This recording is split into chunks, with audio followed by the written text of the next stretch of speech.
Hello, everybody, and welcome to a new episode of the MinnMax Show, place about games, friends, getting better. Thank you for being here. I'm joined by Kyle Hilliard. What happened to your hair? No! Charity happened, baby. Yeah, this weekend we raised over $65,000 to help single moms in Minneapolis, and as part of that grand finale, for $2,000, somebody donated for me to shave my head. But it was down to like the last 20 minutes, right, Jacob Geller, who was there? Wow. I wasn't only there, I held the clippers. Yeah, I was the shaver. Yeah, how'd that feel? Very intimate. Like, Yeah. you know, a lot of like my hand was like on your shoulder and like touching your head, which is much closer than we usually are. Yeah, the massage with your second hand was really, it was a nice touch that I appreciated. You had been streaming for 12 hours. I just felt bad. You see, Backstage Pass was asking, was my kid scared for my bald head? No, it was like an inquisitive, like, huh? But then now he's just obsessed with like playing with it because it feels funny. And so like I'll put him on my head and then spin him around on top of my head, and it like tickles his stomach then. So he's like over the moon about this hair, apparently. I might have to keep it just for tickling reasons. Hey, speaking of tickling, she tickles our senses with her knowledge of games every week. Hello, Jenna Garcia. Hi, that was a really scary introduction. Yeah, there's no, we eventually got someplace that was okay. Thank y'all for being here. We are covering a lot on this here episode of the podcast. We're talking about Grunn. We're talking about Crypt Custodian. We're talking about Metro Awakening. Back half of the show, we're going to be joined by Jonah Abraham, who was a generous donor during our big Give to the Max charity stream. He's going to be joining us for community questions, so shout out to that person ahead of time. But yeah, they donated during our big Give to the Max charity stream, where we streamed for 12 hours. The archive's up on MinnMax's YouTube channel if you want to check it out. Haley and Jacob flew in. Kyle was there. Jeff was there. Dan Reichert swung by. Sarah was there for a good chunk. Leo was there. John Cena, the genie, otherwise known as John Cena, was there for an extended period of time. Jacob, thoughts on that stream in retrospect, man? It was a blast. I mean, like, it was just being in person with everyone was so nice and energizing. And, you know, I felt like real terror when John Cena started to do one-handed push-ups on the table because I was in the same room as that table and I could see it start to collapse. Yeah, as somebody who has disassembled and assembled that table multiple times, I know exactly how wobbly and kind of half broken it was. So when John Cena was slamming himself down onto it, I was like, this is going to be a disaster. It's going to collapse like a Chris Farley sketch. This is going to be such a terrible idea. But the greatest GIF ever, the ultimate MinnMax GIF. And we do the rest of the stream just sitting on the floor. But special shout out to, obviously, to all of the people who donated. A couple people from the community, you know, gave us items to auction off, which is very sweet. I meant to talk about this on Bonus Pod where we kind of unpacked our thoughts on the charity stream, but like, I don't want everybody to just keep shipping us stuff to auction off. Like, we should have a system in place, like maybe like 3 community object slots per year. We can kind of screen it because I don't want people like working hundreds of hours on this thing and then we don't auction off, something like that. But special shout out as well to people who supported by giving away game codes, like the developer of Echo Point Nova, a favorite game from Jacob and Leo. I reached out to him and he's like, yeah, I could give away like 300 Steam codes for my last game, Severed Steel. I was like, awesome. Nice. Yeah. So like everybody who donated any amount and said that they play on Steam or PC, like they automatically got a game code. And Simpler Times from I'm 8-Bit was another game that they donated a ton of codes. So those are sent out. So thanks everybody for making that possible. That was a blast. There's a highlight reel on MinnMax's YouTube channel as well if you want to check that out. But hey, real quick, Kyle, before we jump into the show, because we got a lot of underappreciated games to talk about for 2024. That's kind of going to be the big thrust of this episode. But if you have enjoyed MinnMax's content recently, if you enjoyed our big charity stream, if you enjoyed the travelogue, if you enjoyed the MinnMax Spotlight, if you enjoyed our rapid fires like the new one on Indiana Jones and the Great Circle, any of that content, you can help support that content directly by going to patreon.com/MinnMax with 2 N's. And for this week only, up through the end of November 29th, this Friday, everybody, up through this Friday, if you support us at any tier, even the $2 tier, we will DM you a Steam code for Lynked, Banner of the Spark, which is the game that we had an interview about not too long ago. The creative director is one Max Spielberg, Steven Spielberg's son. But speaking of underappreciated games, this game is getting glowing reviews on Steam. It's 92% positive. It's Hades meets Animal Crossing with online co-op is the pitch for Linked Banner of the Spark. But we played it a couple months ago, I guess, maybe a month and a half ago. And it's like, oh, this seems super cool. People should talk about this more. So again, we teamed up with them. So if you support us on Patreon at any tier, even that $2 tier, or if you're at the $2 tier and you upgrade to the $5 tier, for those two reasons, we will DM you on Patreon with a code for Linked Banner of the Spark. And an extra cool thing, thanks to the developers for pitching this, but I thought it'd be a cool opportunity. So this Monday, December 2nd, we're going to open up a channel in the Discord, and some of the developers who worked on Linked Banner of the Spark are going to be in there, and it can kind of just be like a casual Ask Me Anything and just talk about the game with the developers themselves. So if you're in the MinnMax Discord, that's an opportunity for you as well. Why not try it? Try a great new game and help support independent games media at the same time. $2 tier. It's huge for us, and hopefully it's not too much for you. Hey, Janet. Hi. There are so many games this year. We all do our best to keep up, to play as much as possible. Still, people are writing in all the time to the podcast with ideas of like, hey, when are you guys going to cover this? When are you going to cover this? I think if we were an outlet of 30 people, I still don't think we could have a good handle on like everything great that came out this year, which I guess is a good problem to have. But how are you feeling just about like the amount of great games that are under the radar this year? I mean, there's nothing like working on something the whole year and still falling short. I mean, it's why I do what I do, Ben, And then next year, it's like, maybe it could be different. So yeah, I live for the chase.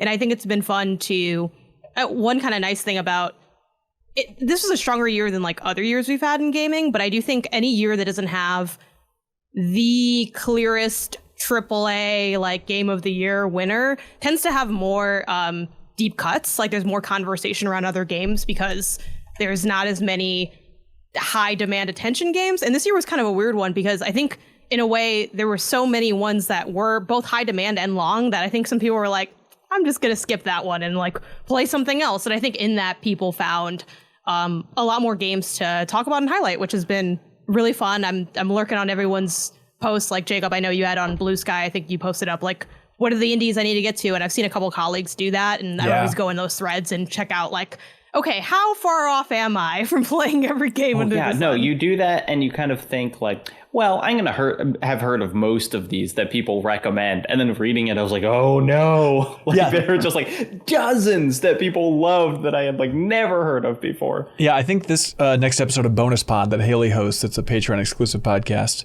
But I think we're going to get more of the community roundups, but a couple of people from the community submitted ones. And it's just like examples of, I've never even heard of this. Matthew W. says, Master Key is an excellent, underappreciated Zelda-like that came out earlier this year. Some creative dungeons, lots of secrets, and a great chiptune soundtrack for Master Key. And then another one, and this is a whole genre that I feel like there's no way you can keep up with all these, even if that's your main cup of tea. But Anthony Botts wrote in saying, hey, underappreciated game from 2024, Knock on the Coffin Lid. Really good name for a game. Knock on the Coffin Lid. It's a deck builder with the structure of a choose your own adventure. Apparently it's quite good on Steam, but super cool. Kyle, do you want to start talking, man? You want to start blabbing your little gums? What do you think is an underappreciated gem from this year that probably isn't going to make the 210s, but we should give it some spotlight here? Yeah, I mean, this is one I just recently heard of, and I'm pulling it up on my screen now, called Master Key. That yeah, it's kind of like a Zelda-like. My alley that is now on my wish list. I'm going to start with, I don't know, it's funky because it's like, this probably is one that like people, it's like that weird, this is sort of a blurry sort of recommendation of like games. It's not necessarily under the radar, I think, but the game that I have played the most this year that I think I've talked about the least on MinnMax is a Content Warning. Oh, interesting. I have played a ton of Content Warning. It is the game I have historically, not an online multiplayer guy, co-op guy, but it is the game that my family plays. We get together, the three of us, in separate rooms, and we all play Content Warning with my daughter and my wife. Family LAN parties is such a sweet idea. And if you're not familiar with Content Warning, they've basically gamified the act of going out with a group of friends with a camera filming a bunch of you guys doing a bunch of dumb stuff and then coming home and all watching it together as a group and laughing together at how ridiculous you are.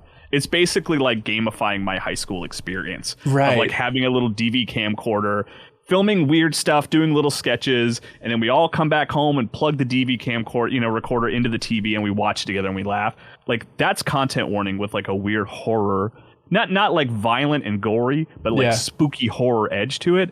And I've had a good time with it. And it is the game that like whenever it gets an update, we're always like, we'll play content warning tonight and see how far we get. And it's been a good family bonding experience. Do you think it's like number one family overlap for gaming? Has there been one that everybody's been more into? Like in my household? Yeah. I mean, I think so, right? That's like wild. I forced my daughter to play Zelda, and that lasted a night. I wasn't But part what a night of it was. What a night it was. I was out of the Animal Crossing loop because that's just not really my jam. And same with like Stardew Valley. So yeah, I think so. I think it is the one. There were a couple Fortnite sort of episodes, I guess you could say, but this definitely goes beyond that. Yeah, I love content it. warning. That's a great pick. Yeah. Jacob, you got one you want to toss out there?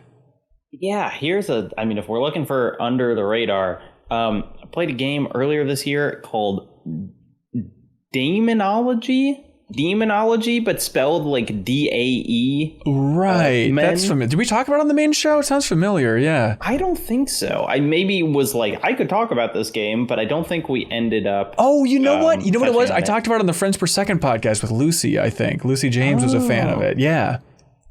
Yeah, but it is this very weird and like, condensed game where you basically you're like a witch hunter essentially, and you hear that there is a witch or a demon that needs to be rooted out in this kind of medieval town, and so you go there, and there are a number of villagers, and this is kind of a real rotten game, so just like heads up everyone, but it's like you can talk to these villagers and you basically have two options, which are like talk and torture.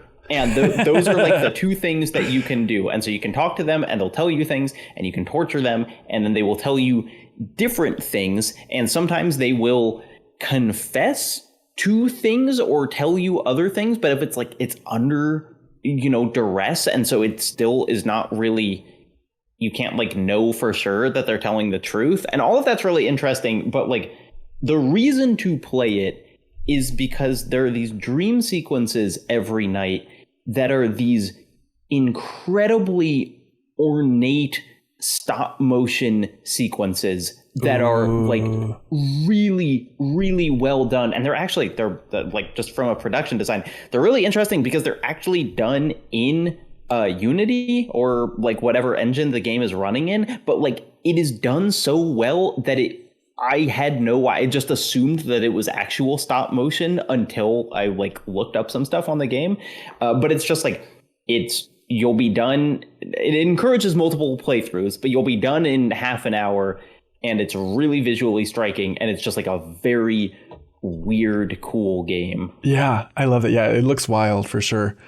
Speaking of $3. Hell yeah, that's what we're talking about. It's $3. Speaking of super under the radar stuff, like I'm always looking, I like arcadey games. I'm looking for easy games I can play on my Steam Deck that don't involve reading. I'll use smart people games. I just need something for an exercise bike when I'm playing Steam Deck down there. And this game is very much up my alley. One Button Bosses. Did you guys ever see this? Oh, yeah, or hear I heard about about this. Oh yeah. So it's One Button Bosses, but button is spelled BTN, just to make it impossible to find, or maybe easier to find. But the entire premise is you're just traveling like in a circle around a boss object. It's all arcadey, kind of abstract, think like a Geometry Wars style thing or something, and firing automatically. But it literally is just all coming down to one button. And the way they can make that interesting is like as you progress level to level, you can choose your loadout, and the loadout's basically determining what that one button does. So sometimes you press the one button, and like 180s you going the other direction as you're firing and trying to dodge all these shapes and attacks and kind of bullet hell style and all that stuff. Or one of them, might be like a dash where if you hold down the one button, it's like, and you're invincible as you're dashing around. But it's a cool just game design challenge of how interesting can a game be with one button. But I think it works out quite well. So One Button Bosses, I feel like could use some more love this year. Yeah, it looks cool. Janet. Yeah, I'm gonna go with Duck Detective: The Secret Salami, the game that is guaranteed to never make the 210s because it's not the Golden Idol. It's from the same publisher, and it's like self-described as a Golden Idol like, which actually makes me really excited to play Golden Idol. Even though this is a much easier, stripped down version of it. It's basically like Golden Idol Junior. But if you're not familiar with that gameplay flow, it's that you're a detective, you're looking into a mystery, like in this case. You got called to someone's office to try to find out who took someone's lunch, the salami, if you will, the secret salami, like who, like what, and as you're doing that, other things come up in doing that research. But the way that you solve things is as you like interact with objects or talk to people, you gain words, and then the solutions are basically Mad Lib style solutions where something as simple as associating names to like people's jobs. It's like you slot them in, and if it's correct, it solidifies, and if it's not, it doesn't. But you get just enough words where you can't fully brute force the solutions necessarily. So it still lends itself to needing to figure things out, but you kind of have that fail safe of being able to check your work as you go and kind of being able to like mess around with things and explore different areas. And the art style is really charming too. It kind of has that paper cutout, like Paper Mario sort of style where the little characters are like jumping around and moving. And it's pretty funny. Like it's a cute, interesting puzzle game. I was thinking especially like, I don't know how Golden Idol is going to go for me as someone who's not that great at certain types of puzzle games. Like if it's not an environmental puzzle game, I probably can't do it usually. This one I could do. So I was like, okay, cool. Will I be able to do the Golden Idol? I don't know, but I had a really good time with Duck Detective. But yeah, it totally fits the bill of gem that isn't like at that 210s level, but is really, really fun. And it's a game I had a blast with. So yeah, check it out if you haven't yet. You got some backup too. Kelsey Lewin sent over her list of underappreciated games, and one of them was Duck Detective: The Secret Salami. So she's got you. She's got your back. It's so fun. Should we just keep going around the horn? I don't know. Kyle, you got one? Yeah, I have a weird one that maybe it's like one of those did I misunderstand the assignment kind of games. Sure. Because it's not unknown, but it is a game that I like and want to get back to, but I don't know if it has a chance for the 210s. And it's Star Wars Outlaws. Like, no, that's a cool pick. It's not like unknown, right? It's not under the radar. Sure. But like in terms of like I said, the assignment of being like games that probably won't make the 210s that you still appreciate. Star Wars Outlaws is the one that like I really want to get back to. Astrobot really pulled the rug out from under it, and like I immediately like went over to Astrobot. You can't put that on Astro, dude. That's not fair to that little cute guy. But every person that I've talked to who has played and beaten it really likes it, and especially calls out the ending as being very good. And was it last year? I'm not sure, but whatever year Jedi Survivor came out, I had the exact same trajectory with it, where it's like I played it a fair bit when it came out and liked it, but fell off of it. And then during the Christmas break, I went back and beat it and was really grateful I did because I really liked its conclusion. I really ended up liking Jedi Survivor. And I think Outlaws has the potential to have the same trajectory for me. Like I fell off of it. It didn't like wholly grab me, but in that moment where I can just kind of play whatever I want without any obligation, I think that's the one I'm going to go to, and I'm going to see it to the end, based mostly on people's recommendation of being like, it's worth seeing to the end. Yeah, I do think it is primed for that game like 5 years from now to kind of get reassessed. And it's like, why were we so down on this like solid open world Star Wars game? Why was this the one that everyone was lambasting, especially because they patched some of the stealth stuff and whatnot? Like, yeah, I've heard that too. Yeah, that's a good pick. Jacob? I've got so let me give two. One that I've talked about already, so I don't want to take up too much time, but just won't make it to the 210s. But I love EDF 6, man. Earth Defense Force 6 is so fun. I love that game. I beat all 147 levels to it. It's a blast. Whoa. But my under the radar pick is last year. There was a game called The Exit 8 that came out, which was kind of a almost PT-esque horror game where you're walking down one hallway over and over and then things are changing. And it was in like a Japanese subway station, and it was this very kind of unique, weird thing. And the more I've sat with that game, the more I like it. Like, I just kind of keep thinking about it, and it's grown on me. And this year there was a sequel that came out to it called just Platform 8. Right. And instead of a subway station, you were in a subway car, but you were just walking through a car over and over again. And it's not quite as good as the Exit 8, but it is still a really good, weird experience, because basically each subway car just has kind of a weird thing that happens that is sometimes just spooky and sometimes kind of a puzzle, where it's like one time you'll walk through and there will be like mannequins in every seat except for one, and then you have to sit down in that one seat and then you can move on. Or sometimes you'll be walking through the car, and the thing is, like, the kind of environmental storytelling is like literally the things that say like the next stop. Right. They will be saying what to do. And so they'll say, like, don't let him in. And then at the end of the car, someone will be like banging on the door, being like, help me. And then you have to like just sit there while that happens. And then after long enough, you can go to the next one. And it's just like, it's a really clever format for delivering just like kind of 30-second spooks. And I really like the context of it being in this subway car. And so, yeah, it's like, I don't think it's as good as the Exit 8, but I still really enjoyed it. And I think it would be a blast to just like, you know, spend 30 minutes with your friends, because it's just kind of like a fun, jump scary kind of game. Totally, yeah. Platform 8. And by the way, check out the description for this podcast to see the list of all these games if you want to check them out there. Jacob, I'm curious, how do you feel about Arco? I feel like in the realm of underappreciated games for 2024, that's up there for me. It definitely feels like an underappreciated game. I kind of stopped playing it after it was a little too hard for, I think, like what I wanted to like see what kept happening in the story. I was very into the narrative. Yeah. The combat, it's deceptively brutal, and it's like, you know, the kind of tactical turn-based, but still action enough focused combat. And then like the narrative stuff was really intriguing, and I just kept dying in the combat, but it kind of added the flavor of like, you will brutally die in the combat, and it's such a quick restart. I think that's a game that if I finished it, I would be like, this is excellent. Yeah. You know, like I have little doubt that it comes together and ends well. I just haven't done that. I'm in the exact same camp. Yeah, like, I got to get back to Arco at some point, but that's one for me that I think definitely needs some more love this year. Janet? I'm going to go with Botany Manor. Oh, yeah. Another game that's perfectly good.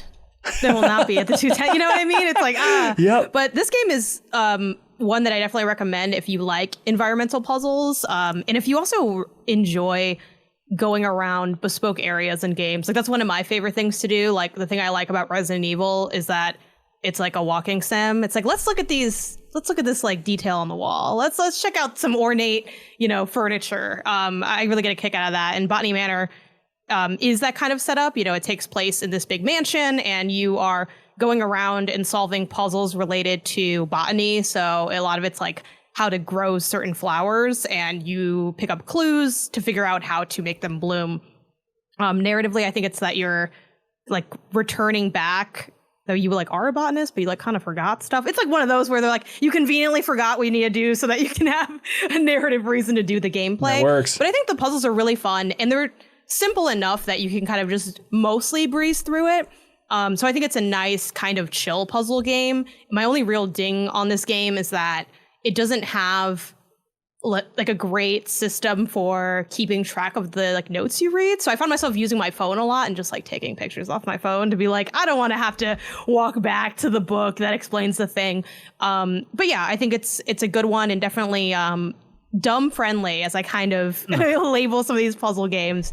Chill, good time. It does have a bit of a narrative too about this person's career as a botanist as well. That's fun. So yeah, Botany Manor, check it out. Love it. Kyle, do you have another Star Wars game you want to throw out there? Or I don't think any other Star Wars games come out this year. That's probably true. You can't be sure. That I can joke You can't be about. sure. Star Wars Hunters.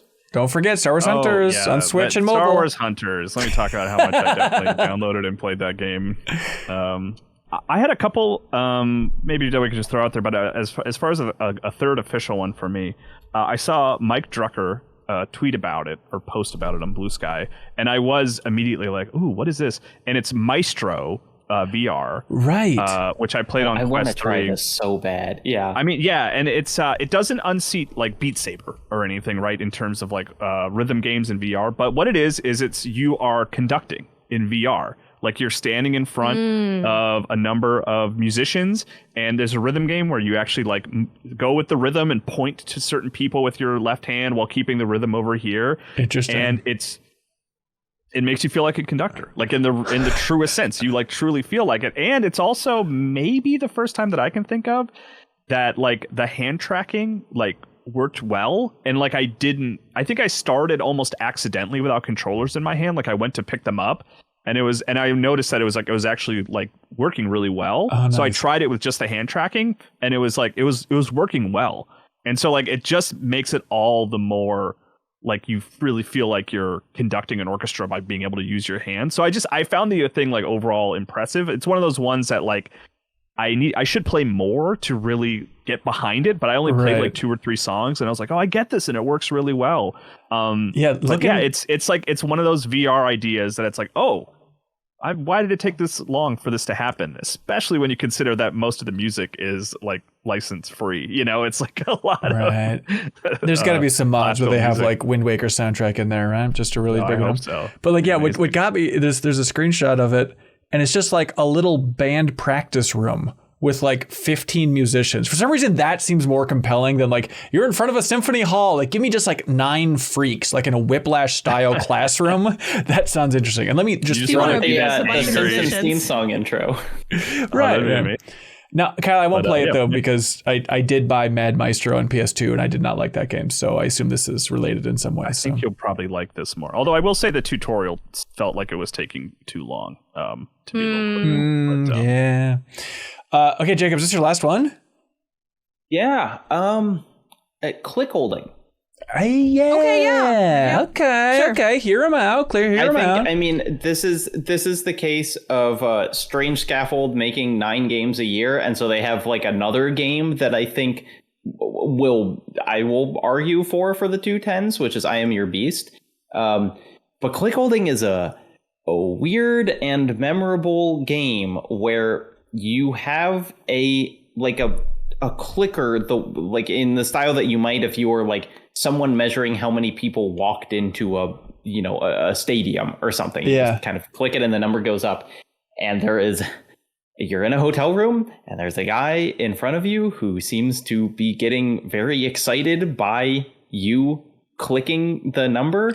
And like you do it is not misleading. Like you will click in that game 100,000 times or something. like it's. I'm trying to remember what number it is that you like beat the game at, but like it is.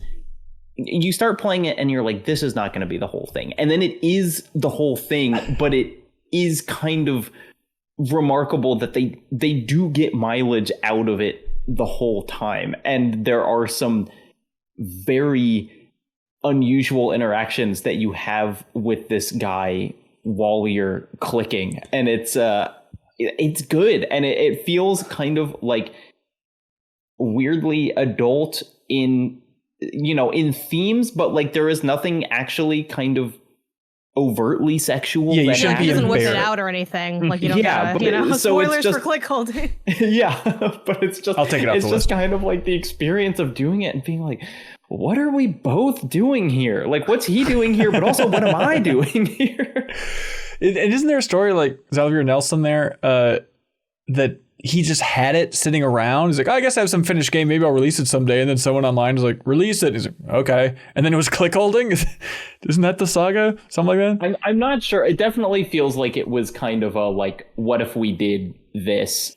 But there is more production behind it than you would expect. Like it's not totally just like a game jam game.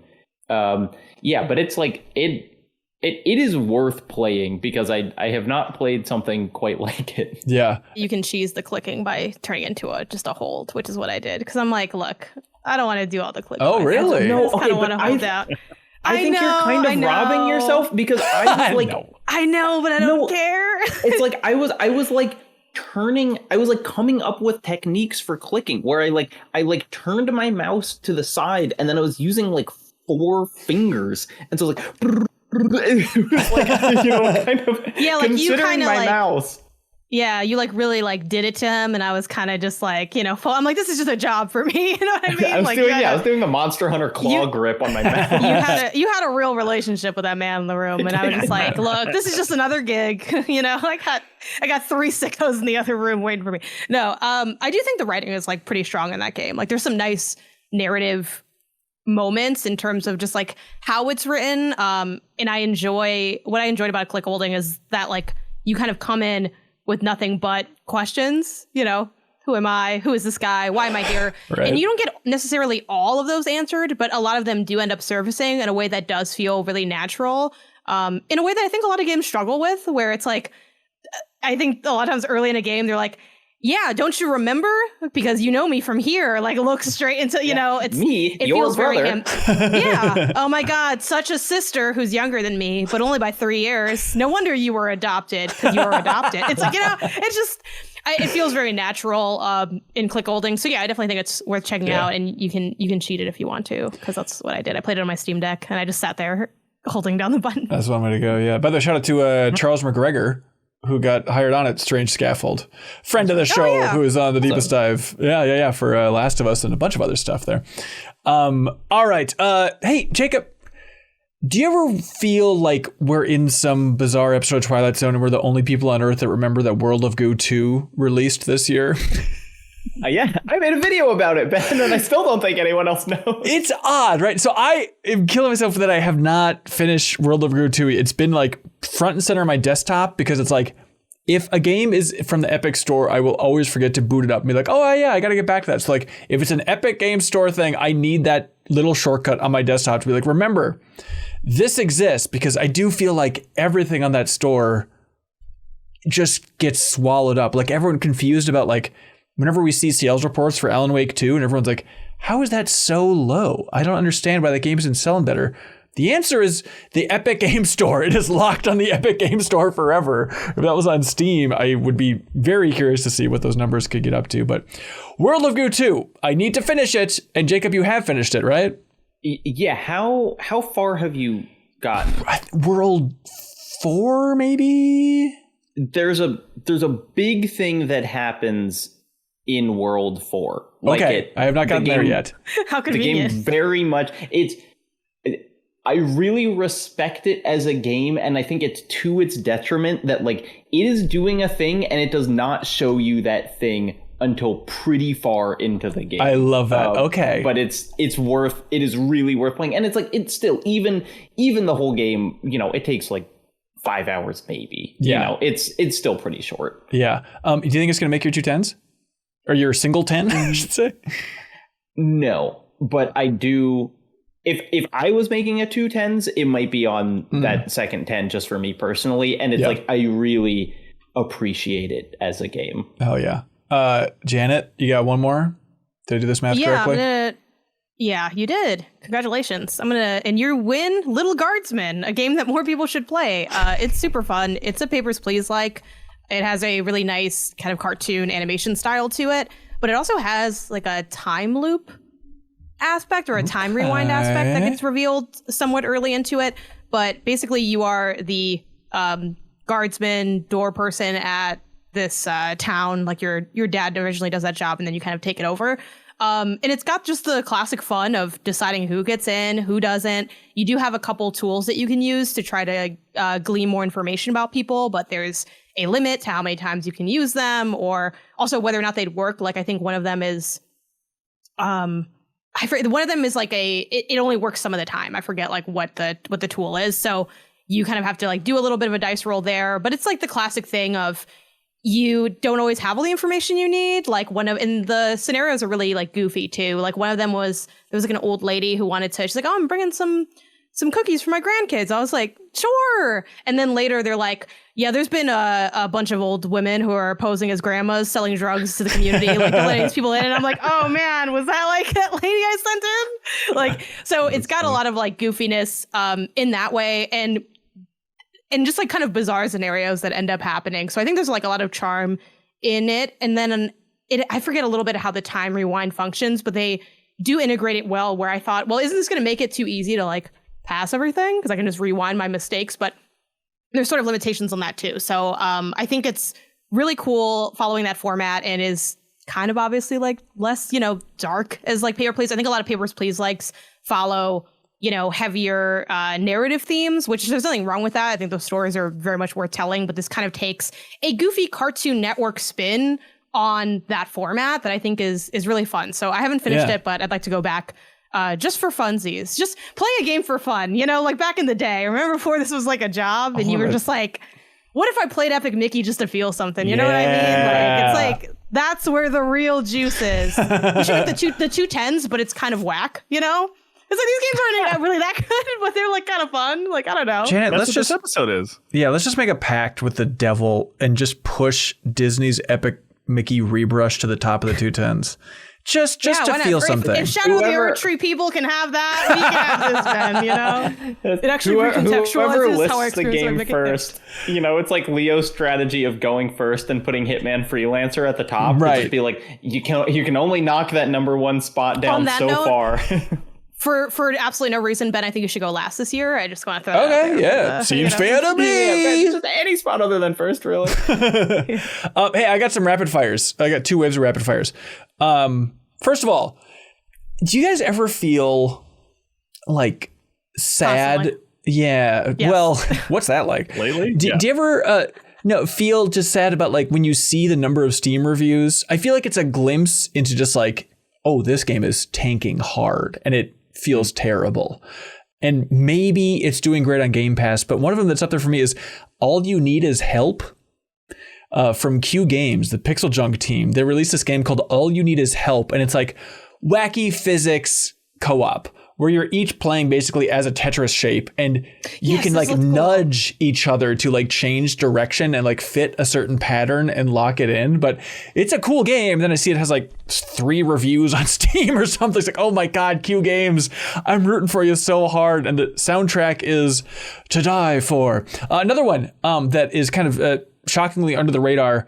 And I remember earlier on in the podcast, I think after GDC, when I was trying to piece together the mystery of like, what is the Jackbox team working on this year? What are all these cryptic clues they're giving us? I think one of the things they were hinting at there is there's no Jackbox Party Pack this year, but they did release a new game that maybe now the proof's in the pudding for like, if it's not a Jackbox Party Pack, people won't pay attention to it. But this was called Jackbox Survey Scramble. And it's basically a big Jackbox Family Feud game. But I played it a bit a couple weeks ago and like, it's freaking fun. And the cool thing is like, they just have different questions. Like I'm trying to remember some of the questions. Oh, one of them is like, what goes on a sandwich or something? Okay. I remember Kato from Remap telling us, I think, about this. Okay, yeah. And but does it literally play like Family Feud where you are just trying to guess like the most common response? So it's like Family Feud as a basic idea of inputting, trying to guess what other people are doing, but it has a bunch of different variations of that. Like one easy one is like, hey, everybody in the room try and guess. Whoever gets highest to the top, you get points, but then also whoever gets the lowest one listed on here. So what do you think would be the most outlier choice? And it's just fun to see like it scroll on a list of like 500 answers, because then the cool thing is like when it's loading or any downtime, it'll give you other prompts and you can answer. And so that's adding to the great hive mind of all of these answers for everything. But there's some really cool ones where it's kind of like a tic-tac-toe board. And it's like, okay, you need your team to get an answer that's between number 10 and 19 on this list. And then you need to get this piece over here, which is somewhere from 40 to 75. It's like, okay, what would possibly be somewhere around this window? But like one of them was like, it was something like beloved fictional characters. And then in this one, it's just like rapid fire go. And it's really fun. Just like, okay, who can get the most points on this board and guess as many of these like thousands of guesses as possible. So everyone's just like typing as many fictional characters as possible. And I was very happy that I was the one that got the number one on that board. Does anybody have a guess for surveying all the people playing this game? What do you think was number one fictional character? from your childhood? Oh, from your childhood. From your childhood. Simba? Simba, Batman up there, certainly. Jacob? Harry Potter? Close. I was like, I feel like this is going to be correct. SpongeBob SquarePants, number 1. I was feeling very good about close that. to Harry Potter. I can't. In my mind, that you things that are too young for me. The show. It's true. Yeah, but I knew that there was something that we were all missing, something out of our element because we're too old. People keep screaming about the sponge. What is this? What is this silly thing? I'm not sponge worthy. Anyways, yeah, Jackbox Survey Scramble is the name of that one. Thronefall, I mentioned on the podcast a little while ago, that tower defense game that. But Janet, I feel like you and Haley both were like, oh, I looked at a trailer for that and it looks so freaking sweet with that art style. Like, I do want to check that out. Yeah. Did you ever get a chance to boot it up there? No, I'm a fraud. That's fine. Hey, speaking of frauds, Kyle and I both played a bit of this game. I don't think it's an amazing game, but it certainly maybe deserves a little bit more of a nod than it got this year. But Yars Rising? Oh, sure. Yeah. Right. You were talking about this forever before it came out. Well, I think at GDC I saw it, but I hope I wasn't talking about it forever. Maybe it was like a reaction stream or something. You were like explaining to everybody like what is Yars, and I think only you and Kelsey knew what Yars was. On Earth, yeah, which is maybe why it's not flying off the shelves. But Yars Rising, it's basically their formula is what if there was a Mega Man Metroidvania? And yes, it is a weird successor to Yars Revenge, the old Atari game. But like I played a bit of it, and I was like, this is solid. I'm not compelled to keep going. I think you're kind of in that same camp, Kyle. But it was a game. It was a game I was mid review on when Game Informer fell apart, and I didn't really feel super compelled to go finish it, especially in the face of Prince of Persia and Animal Well releasing this year. But it's like it was solid. Like it wasn't bad by any means. Right. Why did we spend so much time talking about how bad of a name Metaphor Refantasio is when there's a game called Yars Rising that came out this year? Yeah, but dude, it's from the Yars franchise, so you got the Yars franchise. Come on. If you knew the lore, you would understand why. Also, people were like, once you play, people said, "Oh, once you play it, you'll know why it's called Metaphor Refantasio." I don't feel like I'm more justified. Like I can see it, but it's like I don't feel like you had to have called this Metaphor Refantasio. Especially the Refantasio. Yeah. Yeah, like, what? Anyway, but that's okay, because the game is good, so it doesn't matter. To spoil one of the Thanksgiving jokes, we'll talk more about it later, but we had our big Thanksgiving joke-a-thon. I forget if it was somebody in the community, I think, but they made the joke that Part 3 of the Final Fantasy VII Remake trilogy should be called Final Fantasy VII Refantasio. And it's like, how did I not think of that? My God. It's right there. It's right there. Anybody else got some rapid fires they want to throw out there? Yeah, I could do a couple. I'll make these really brief. Let's see. Going on the list. Okay, Lysfanga, the Time Shift Warrior. Oh, yeah, you were hot on that one. Yeah. 2 years ago when I saw it at SGF, I shamefully did not finish it, but I started playing it again. It's really cool. It is a I don't really want to call it a tactics game necessarily, but it has like tactics elements in the sense that you're like looking at a group of enemies and seeing how you need to move, but it's real time like movement. And the shtick is that you go down a path, for instance, maybe you go up the right side, you kill all those enemies. You only have so much time before you like die. And then you have a copy of yourself do it. And basically your goal is to, it varies based on the kind of level layout. So maybe your goal is just to kill all the enemies in a certain time frame. And you do that with like your two or three clones. But there's also fun gimmicks like, oh, this enemy has a shield, so you need to fight them with like one version of yourself, and then the other version can come up because they're kind of running almost like ghosts. Like if you play like, a racing game and you see like ghosts on the screen, or like, oh, you both have to hit this at the same time. So, there's like little puzzles sort of like that. Really cool game. Another one to shout out is Surmount. This is a wacky physics climbing game where you're kind of using a lot of propelling yourself forward. It's kind of like you whip around a bunch and then like yeet yourself onto the next area to latch onto. And the character design looks a lot like Mii's from like, y'all remember the Wii? I thought you meant like me, like Janet. Well, they can. No, they can. They can. Yeah, exactly. They can. Make me and Surmount and send me a screenshot of it, I guess. I don't know.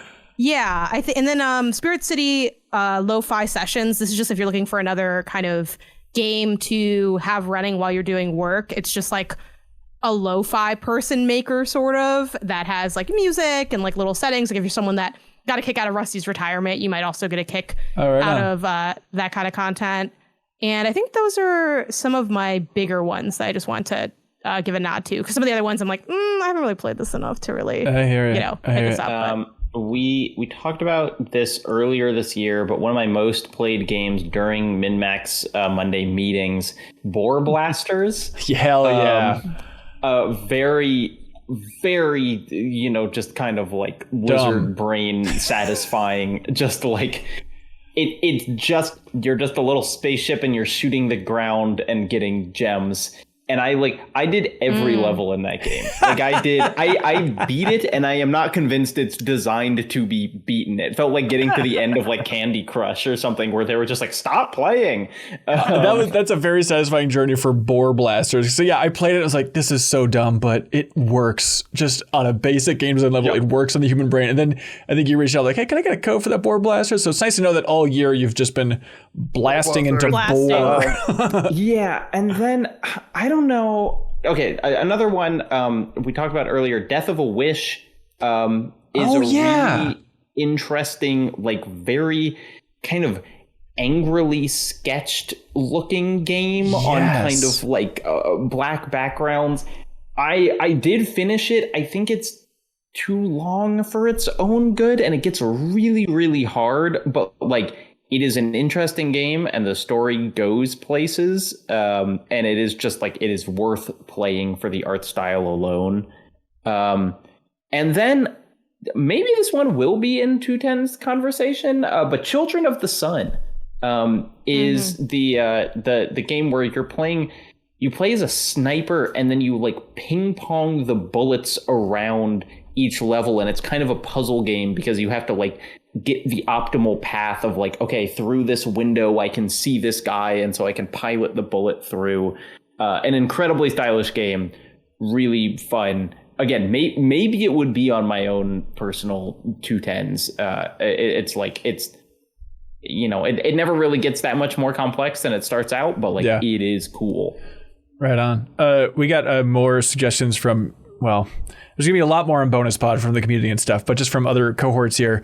Kelsey wanted to shout out Persona 3 Reload. She feels like is underappreciated this year just for how damn good that is. And I'm curious, it'd be weird not to include that on the 210s, but I guess, I mean, I don't know how. A little game called Metaphor. Right. That kind of wipes the sort of table of that game. Like, I played Persona 3 about 10 hours and I was like, okay. And then Metaphor, I'm like 50 hours in or something. So yeah. And then Kelsey also shouts out, we're beholden to shouting about each and every time because they're so freaking cool. But Llamasoft, the Jeff Minter story, the Digital Eclipse game, Kelsey wanted to give a reminder about where I think it's my least favorite Digital Eclipse Gold Master series, but still my least favorite. Which is funny because it's the first one I played. I know. I'm like, I feel like I came in when like the party's over. Yeah, Karateka is the way to go for these. But yeah, this is still an awesome interactive documentary all about Jeff Minter's wild, surreal, super trippy games that he's made throughout his entire life, going back to the early 80s and stuff. It's wild.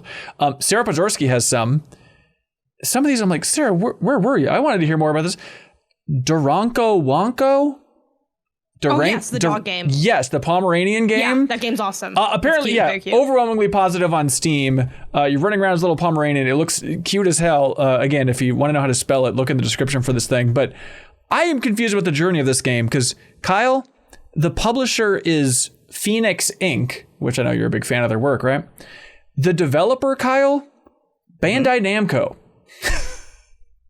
So I don't know how that worked for Bandai. This was their Clickholding, They're just like, hey, I just kind of was in the back making this cool game. Phoenix, can you publish it? We're Bandai Namco. We can't diminish our name with it. And then Sarah recommended Tiny Glade, which I had never seen. Yeah, okay. I'm glad you're on top of this. Yeah, because it's like a city building, but specifically building like castles, I guess is a better way to put it. It seems like kind of freeform, just make beautiful little castles and kind of what's a diorama style. It seems awesome. Tiny Glade. And then Gourdlets is a city builder that also Sarah is really into. Yeah, but a little bit Sarah's bigger just scope. out there building. Quietly building and thinking about dogs.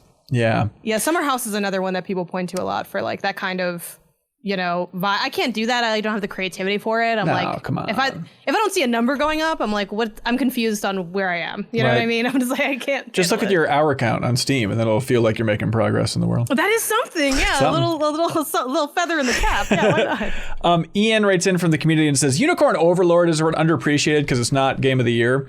Okay, yep. I hear you, Unicorn Overlord freaks. Yep. Hey, should have been at our MinnMax raffle where we gave out a super deluxe version of that game. That. Ooh, Kyle, have you, speaking of Unicorn Overlord, because it's so similar, is that, I heard Easy Allies talking about it, is that Triangle Strategy VR game out? Oh. I think, November 1st it came out. Because I remember seeing the trailer for that, like, that looks freaking awesome.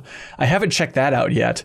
Yeah, I think because I don't even like strategy games. Me neither. I shared that in our Slack because I was like, this feels like exactly what people should be doing with VR. Yeah, God, I got to boot that up. Like, talked about I believe it is available now, it looks like. So, okay, Triangle Strategy VR. Yeah, just imagine some boring PU tactics game, but like it looks like Final Fantasy Tactics and the camera's like all freeform and you can get down there. And that looks freaking sweet. What about this might be just a contender for like best game no one really played, because I think I just dabbled a little bit, but Rogue Prince of Persia. We all talk about Prince of Persia being overlooked this year, but we're still talking about the more high-profile Prince of Persia game that was overlooked this year. I know. But I feel bad about that one. That's one that because I played it, I did like a preview for it, and I played it early, and I was like, yeah, this is some real Dead Cells stuff with a property that I really like. But I just have not revisited it. I didn't, and it's not even, for most people, Hades came about, and that was like, that's where Hades the roguelite energy went because they were like released within 3 weeks of each other. Yeah. But I didn't get into Hades, so I just it's one of those. It's that early access thing where it's like I kind of want to just wait for it to be done. Yeah. And they just had a big content patch for that because they made the prince not purple. Because when it launched, the prince was purple, and now he's not. And suddenly Steam reviews have turned around in a big way. People say, actually, I like this game now. I don't have to play some stupid purple guy. Yeah, but there's still, I mean, it's like, unlike Lost Crown, that studio is still has a team that's together. Right, so mission accomplished. I guess by that measure, it's the more successful Prince of Persia game. Also, shout out real quick, Arranger, a role puzzling adventure, I think is cool. Yeah. I don't think it's probably going to make the 210s. We'll get into it. Penny's Big Breakaway, I think is a really unique platformer. Mars After Midnight, the Lucas Pope game on Playdate was pretty a neat thing that probably not a lot of people will play. Pepper Grinder? Kyle, you think that's going to have a chance for 210s?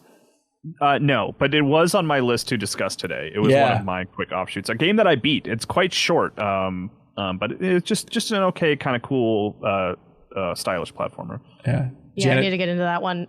Real quick, I just remembered two other ones I had. House Flipper 2. I think that has a light chance, but I'm not sure if Jeff and Sarah are gonna like run that up the ladder. Like I played a little bit of it and I liked it a lot. And that I think was technically like a late last year kind of qualifies for this year thing. And then this, I feel like in a different world, this has a chance, but I don't think we're in that world.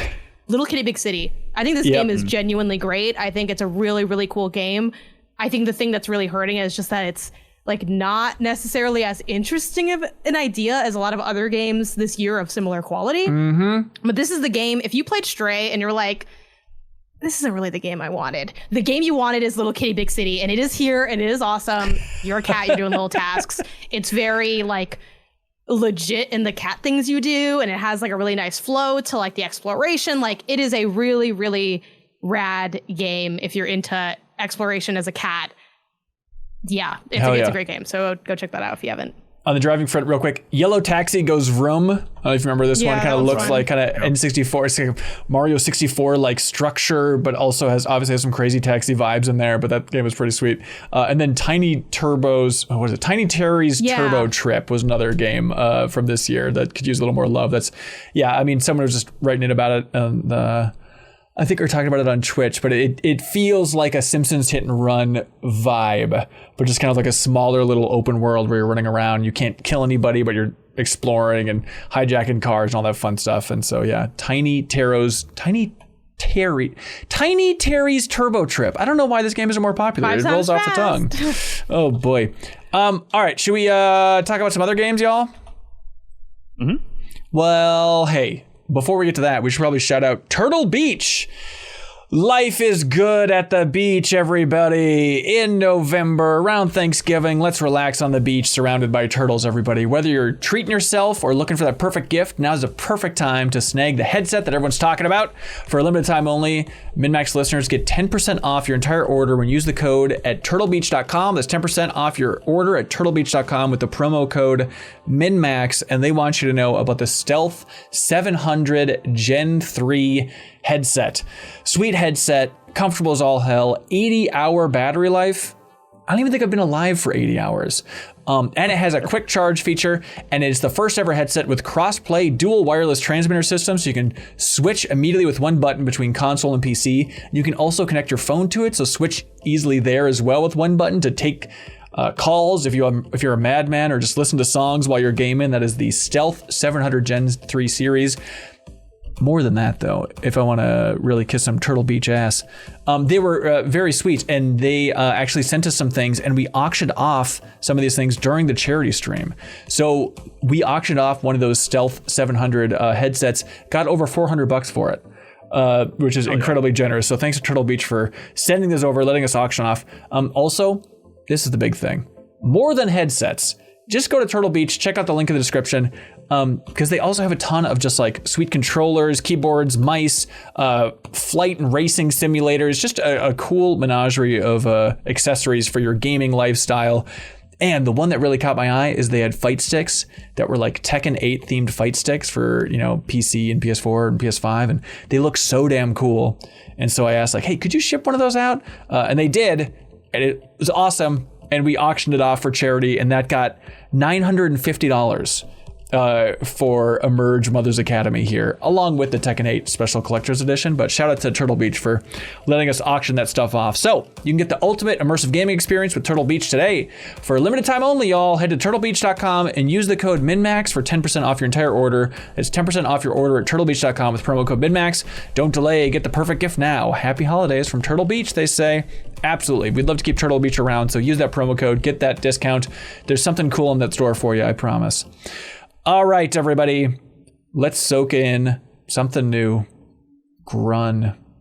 We're in Grunn territory, everybody. I remember seeing this at, I think it was GDC, and being confused about what it was. I think it was Ava from Glitch, a friend of ours who was really into this.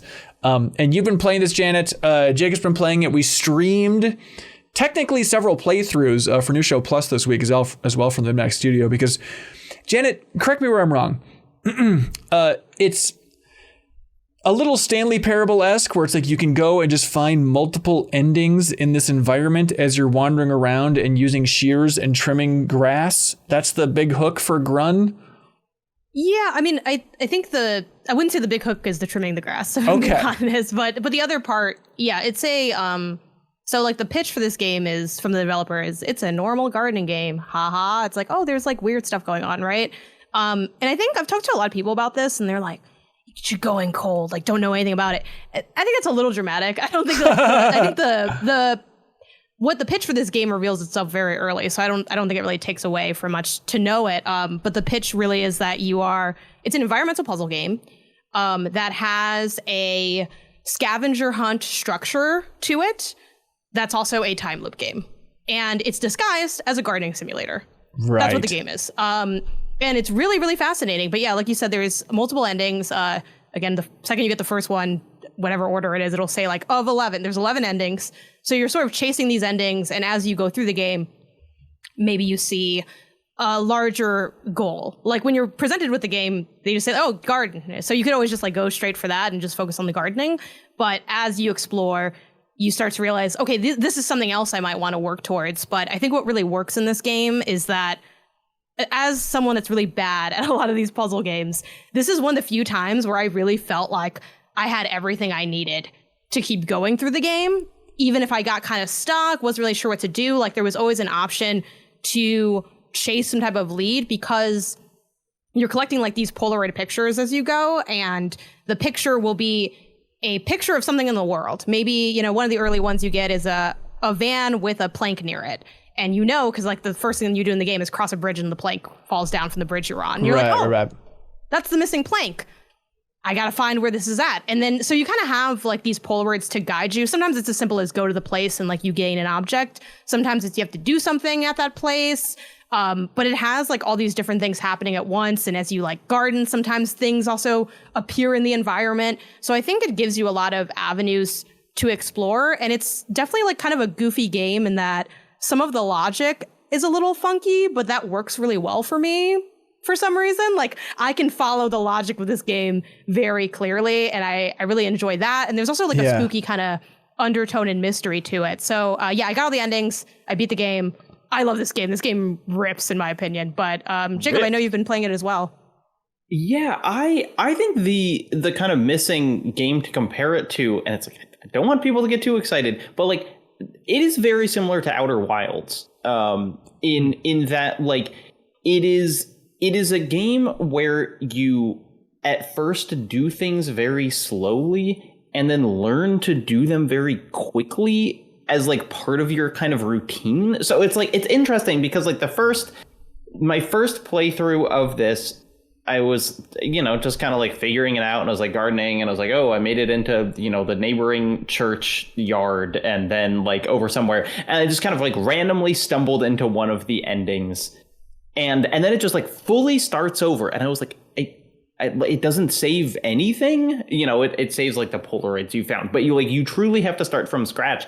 But then it's just like, okay, this time I know where the plank is. I know where the trowel is. And now I'm on my like third or fourth playthrough. And it's like the speed at which I can get to the point that took me like multiple days to get to on the first one is kind of mind-blowing. That it's just like you just learn like here's a shortcut here, and I don't need to like get the reminder that there's a shortcut here. I can just like go straight there. And so now I can outfit myself with the shears, the trowel, the hammer, and the watering can in like a minute and a half, and then kind of get going and exploring other stuff. And so it is surprisingly big in that you just kind of keep finding things where you're like, oh, this is a part, and then it opens up like a new territory to go into and whatever. And I think it's almost like a speed running training game where you like you keep getting to the point that you were at in the previous playthrough faster and faster, and then while doing that you'll find a new thing, or you'll be at somewhere at a different time of day and something else will be going on. Yeah.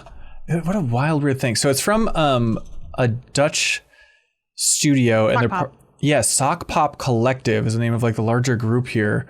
But yeah, somebody at Backstage Pass, not Weirder, says, fun fact about Grunn, the developers run a Patreon where they send out every new game they make for $3 a month, since they're usually really small things in scope. But that's awesome. Just like, here's everything we make as a collective. It's all yours if you support us on Patreon. But yeah, I want to learn more about the sock pop in the Netherlands. That seems really cool. Yeah, they've made like dozens and dozens of games. Like their website says, we're making 100 games. Get it for $3 a month. Right. And this includes Grunn too. So if you're interested in checking out Grunn, that's like an easy, really affordable way to like get into it. But yeah, you should support it. But at the same time, I thought it was pretty out of line on their site where they said UFO 50 eat our butts. I feel like that's inappropriate. Come on, Sock Pop, Jesus. Grunn. I mean, you're both feeling like 210's contender for Grunn. I'm not there yet. But Janet, from the way you've been posting about it, it feels like you are. Yeah, I mean, I at the end of the day, the 210s is like a weird mix of it's all of us, but then also like some people get kind of beat up along the way. You know what I mean? It's like this weird kind of blend of, and we kind of want to represent everybody, but we also kind of want to be like, let's be real, this person's game isn't that good, right? It's like a bit of that spice. If this didn't make it like, I didn't make Grunn, like who cares, right? But like for me, it's on my personal top 10 list. Okay. I really, really love this game. Very dumb friendly in my opinion. Like it took me a long time to beat it. Like way longer than I think it should have. I was in that game for like 9 hours because I think a lot of my playthrough was not so much always repeating everything I'm doing. Like some playthroughs, I'm like, I just want to explore this one facet. So I'm only going to do the things I need to do to explore this one thing I want to explore, which then I think really like added to my playtime a lot because I wasn't necessarily playing as much with efficiency in mind, but yeah, like I just really think it's a super enjoyable, constantly surprising game. I think it's really fun seeing how many like secrets are in it, and I like the bizarro vibes of it. It's got like the people look kind of strange. You talk to them, it's like art style's you don't really freaky. understand what they're talking about. Yeah. Like, Some jump scares that I'm just kind of like, okay. You know, I haven't quite figured out why, but at some point at night, they just start putting like flashes of like a red flame in front of your face, where it's just kind of like, and it's like, and then you're doing it. So it's like, I've seen that like 4 times now, you know, on my repeated playthroughs. But then there is also, like some of the endings that I've got are like, what is happening here? Perfect. Yeah. Yeah, it's got some nice like surrealist energy to it. I think the game kind of plays like a children's horror story in a way, because it's not too scary. Like, it's just kind of spooky, but it's one of those things where like you'll do something and then it's like, what if a blue door appeared and it takes you to like another realm kind of vibe. It's like, I don't know, like I like it kind of feels like a scary short story in a way. But yeah, I really enjoyed it, and I think it's really well designed and structured, so we'll see. I think it will just depend on if other people play it and also really like it. Totally. That it could maybe, 18 is actually, which one is the one that y'all and you and Kelsey always put your, Jeff Minster, whoever, you're going to slot somebody in there. How dare you? We're reserving that space for Jeff Minster for the last time. So what, the space next to Jeff Minster, maybe Grunn could hang out over there, like, it's like, who really cares about that area? Yeah. Like, 'cause then we also have like, there's the 210s, but we all know like once you get into the 210s, it's like, I think that's the most. I think 19 and 20 are like maybe the second most competitive slots. I do think after one. I think this year in particular, that window is going to be brutal. I think there's so many. It's when you say stuff like "I am your beast," like, oh Christ, how do we squeeze that in somewhere? Like, I think it's going to be really tight. But yeah, Grunn, Grunn is the name of that game. Another game that we got to a little bit late. I forget your name. I apologize. Is it Kyle? No.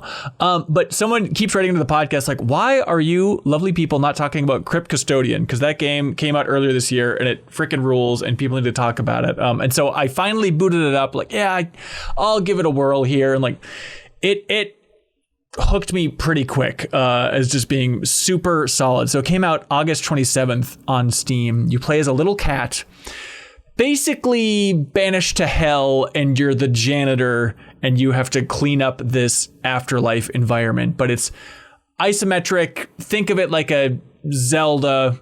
Definitely, I mean, the easy shorthand, I guess, is Metroidvania, but if it has more of a Zelda over-the-top vibe, it's just easier to call it a Zelda-like, I suppose. They all feel so similar, except you aren't getting, like, the big items here, like a Zelda dungeon necessarily. You're just getting new abilities to help you traverse this world. But I'm really impressed by what I've played of this thing so far. And Jacob, you dabbled with Crypt Custodian? Yeah, Oh, Jacob, don't get out of here with that tone. It's not that it's like nothing that I played in it was unpleasant. Like I think that it is really back of the box quote right there. It's really solidly constructed. The story's cute. I think like the controls feel good. I think it's just it's in a tough spot. Playing any game even close to a Metroidvania immediately after The Lost Crown is just a bad spot to be in, because like there would just be things that had happened where I'd get a new ability and I'd be like, oh, now I can air dash. Now I remember there was a thing that I can go back to, and I would look at the map and it's this giant sprawling maze with no icons whatsoever. And I was just like, I don't know about that. It just kind of like it's like I've gotten too complacent in the quality of life features that Lost Crown made so accessible. And so I have no doubt that this game is really good, but it did not have like a hook for me other than being very solid. And like this year is so flush with specifically unbelievable Metroidvanias that like it's tough. It sucks that just being like a really solidly constructed game doesn't even get you on the field anymore. Yeah, no, it's totally fair. Like, my one ding against it is like checkpoints like if you die, you're going back a decent ways. And it's like, it is a huge world that you're navigating here. And it is like a cluster of, a bunch of different islands and stuff. It's funny. I think everyone's just got different tastes because Jacob, cover your ears, please. But like, I started this game around the same time I started Nine Souls. I'm like, I would play Crypt Custodian 5 times over before I played number more Nine Souls. Like, you are the person in MinnMax who I would least recommend Nine Souls I know. to. Like, even on easy? Even on easy? Yeah, because it's like if you play on easy, it's like, sure, you can get through it and you're taking away the best thing about the game. So there's, it's like, it doesn't surprise me that it's not compelling when like the thing that I like about it is gone. But I think also it's like, I don't know. I guess it's just the games I played a lot as a youth, but like 2D Metroidvanias, it's pretty rare I'll get into them. But for some reason, like from that Zelda perspective, it's like, okay, I'm listening now, but maybe it's just a weird matter of taste. Like, Kyle, do you have a preference of 2D versus isometric?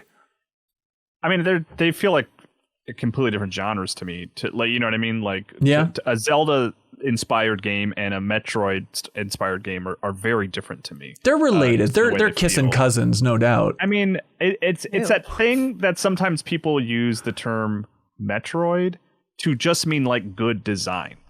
You know, it's like you see something you want, and then later you get the thing that lets you go back to there, and it's very satisfying. And it's like, like Metroid. It's like, well, that's just like good game design. Sure. You know?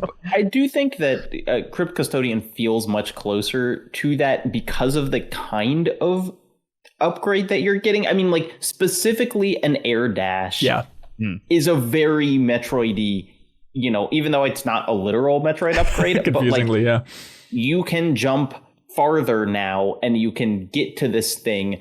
Feels different than Zelda, where it's like, I have a wind boomerang that can activate switches in a certain pattern. Yes, it feels closer to a Metroid. I actually think that it feels pretty close to Death's Door. That is the number one comparison. Which is a super charming game. And again, it's like, I think if I played Crypt Custodian with a little more distance between other similar games, I would be more open to it, and it's just like unfortunate timing. Yeah, I hear you. But it is developed by Kyle Thompson. And I got Crypt Master for some reason.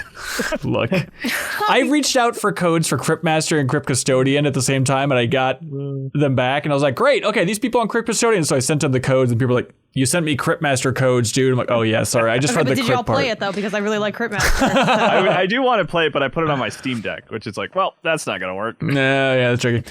Crypt Custodian though, it is cool. You can check it out, everybody. I want to check it out. Yeah. Jacob, real quick too. You said you beat Neva. Yeah. Okay. What did you think of Neva? Because I felt like I was out on a limb there of like, it's cool. I think we should check it out, y'all. No, it was really, I mean, I came in with a chip on my shoulder because I just do not like Grease very much. Right. Chris. He's a Grease 2 kind of man. Ba-dam-bam. Honestly, I do like Grease 2 more than Grease. Come on, man. It is simultaneously exactly what I expected. Yep.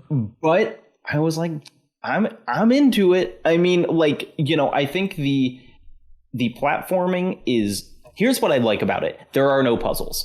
I think like Gris was like a very pretty game that I would still get tired of because I was just like, I just don't want to be doing a puzzle. It's not like smart enough to feel smart. It's just like complicated enough to be frustrating. Yeah. And I like that Neva replaces the puzzles with light combat and light platforming, which just makes it smoother to get through. And then you can enjoy it being staggeringly beautiful the entire time. Just like, you know, it makes every other game feel like they're doing kid stuff in just kind of like an art design way. And so like it is, it's weird that like I don't think I had my expectations subverted in any way. It basically started and ended exactly the way that I thought that it would, but like I enjoyed the ride more than I expected to, and it was not hard to beat it. Yeah, it is. It's wild. Where it's like, yeah, it starts out beautiful, and I feel like every season just amps up the beauty till by the end of the game, it's like these environments are absurdly good looking and just awesome and abstract and strange. But yeah, like it's a tough thing to pitch. Where like I was talking about it last week on the podcast, and Kelsey very fairly, she's like, I feel like I get it, like cute animal companion, light platforming sequences that's beautiful. Like I feel like I've played that 1,000 times. It's like, yeah, I think you have, but it's still worth like pointing a finger at aggressively. Like, but Neva's really cool. Yeah, it's like you just haven't played something this beautiful. I'm like, Right. Really, it's like the second place is Gris, and I feel like Gris is actually like a mile behind Neva in like the art direction, and so it is. You know, it feels silly to kind of recommend it almost exclusively based on that, but like it is worth it. Yeah, and it's a short experience too. But Neva is that game. Speaking of beautiful worlds, you never want to leave. Kyle, I never pinged you for being interested in this, but Metro Awakening, the Metro VR game you dabbled with. Yeah, the Metro games have never clicked for me in the past. There's none that ever have really like pulled me in.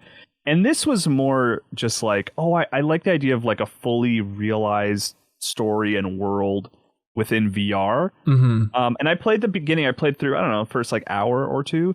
And this is like kind of similar to Batman. Gosh, what? No. What you were just saying, Jacob? You compared Grunn to Outer Wilds, which is like maybe this praise is too strong, but like I feel like this is like pretty close to Alex on Quest 3, right? Like maybe you have a Quest and you don't have a PC, so you can't play Alex. This is like, this is close. Like there's we have even Alex at home. kind of, and it's like it's okay. Like I was pretty quickly enamored with like it is a dreary world. Like the joke was like you don't actually want to live here. It's brutal. It's terrible, but it is well realized, and you're immediately introduced to like characters who are like make this world feel very real. And then you're in VR, which makes it feel even more real. And like then you get on a train, which is like very reminiscent of like the beginning of Half-Life 1 in a way that I think is very intentional and very cool. And I was like, yeah, I'm into this. And like in the game, like my wife in the game was like having this emotional breakdown because of our dead child, and like it's all brutal, dark stuff. Classic. But like I to go and like find her and talk to her in VR was like really moving and effective. Yeah. And like I was like, this is good. And then like, you go and talk to the leader of the colony. Like it's all like good writing, and like it's like I don't get a lot of this in VR where it's like very narrative focused, but you do have the opportunity to pick up a gun and fire a gun, and it feels good. And like Alex, it's very specific. You got to be very careful with your bullets.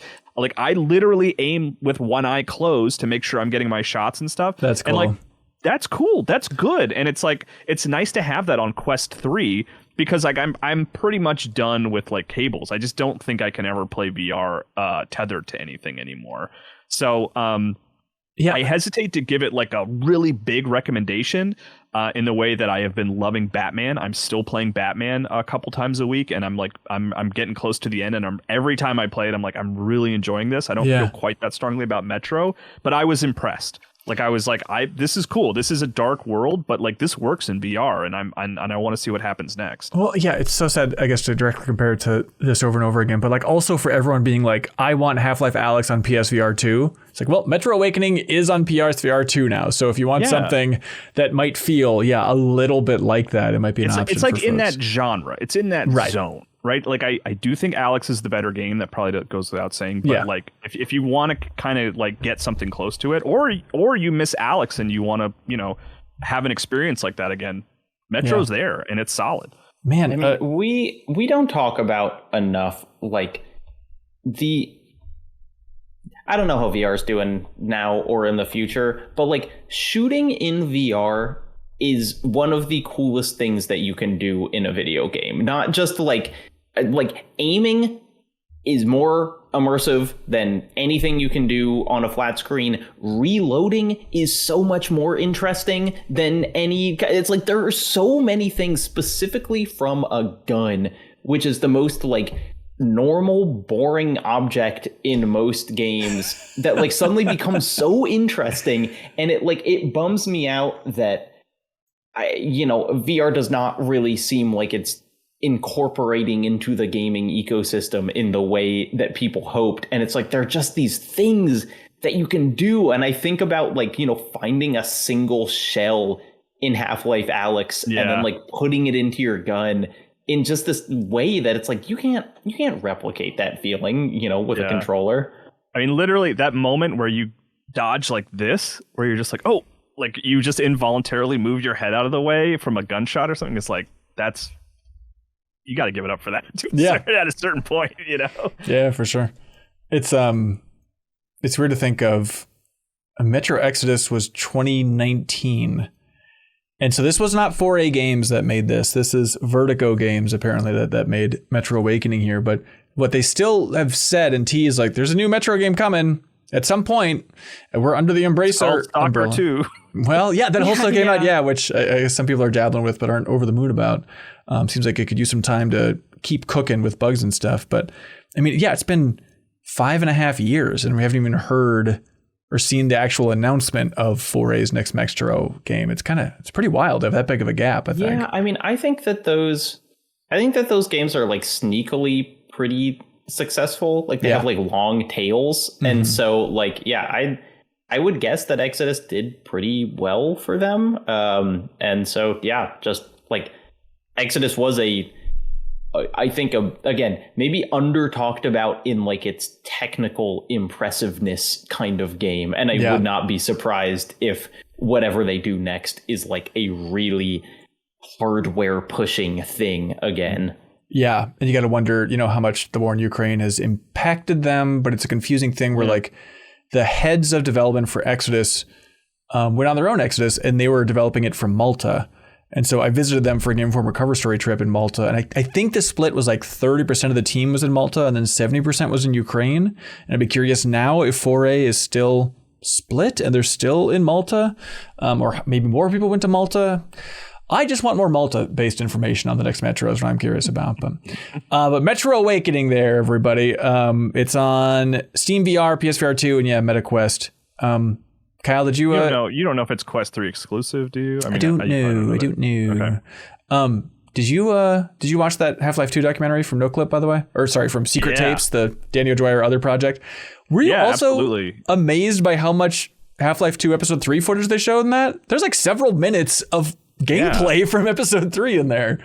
And then they uploaded just like the unedited clips on their YouTube channel. God, that's awesome. Way to go, Danny and team. That's so cool. Yeah. I mean, not to dive too deep into that, but as much as I've really enjoyed all of Danny's documentaries that I've watched, right? But like Half-Life 2 is like in particular, specifically like one of my favorite games ever. Like I love Half-Life 2. So I jumped on that immediately and watched it and loved it. And the thing that surprised me the most is Valve finally and succinctly convinced me why Episode 3 didn't need to exist. Like hearing them talk about like why they didn't move forward with it, I was like, you know what? I get it. And like, you're right. Maybe I didn't really need that or want that. And it took a long time, but it led to Half-Life Alyx, which makes sense. Well, more than that, like I like them saying like, if we would have done that, if after Left 4 Dead 1, we went back to Episode 3, like Portal probably wouldn't have happened. Left 4 Dead 2 probably wouldn't have happened. Like it's not as clean as we chose not to make this thing and sat around. Like we were doing other stuff instead. But then, I feel like they also they followed their passion rather than feeling like they had to fulfill an obligation. Yeah. And even though narratively, I'm like, I need to know what happens at the end here. I get it. And I think they made the right call ultimately, But then again, that one person who's like, yeah, we thought it was too, like after being pulled on Left 4 Dead, we thought it was too late to go back to Episode 3. But then one of the guys is like, in retrospect, that was stupid. Like, of course it would have been totally fine if you just went back and kept working on Episode 3. They could announce that they're going to release Episode 3 in 5 years. And I'd be like, okay, cool. Yeah, I'll be ready. That blob anime looked pretty sweet. I really like to look at that blob. Like it was like splitting up and coming after you and stuff. Like that looked freaking cool. But yeah, check it out. It's on, I think it's Valve's YouTube channel, but Danny O'Dwyer and the NoClip crew produced it through their other thing there. Hey, do you know how this whole thing operates, Janet? If you had to guess, I don't know. I hate hate having to guess. I'm morally against guessing. Okay, does anyone confidently know for sure how this podcast exists and we're able to talk to people's ears? People sending The us internet. money.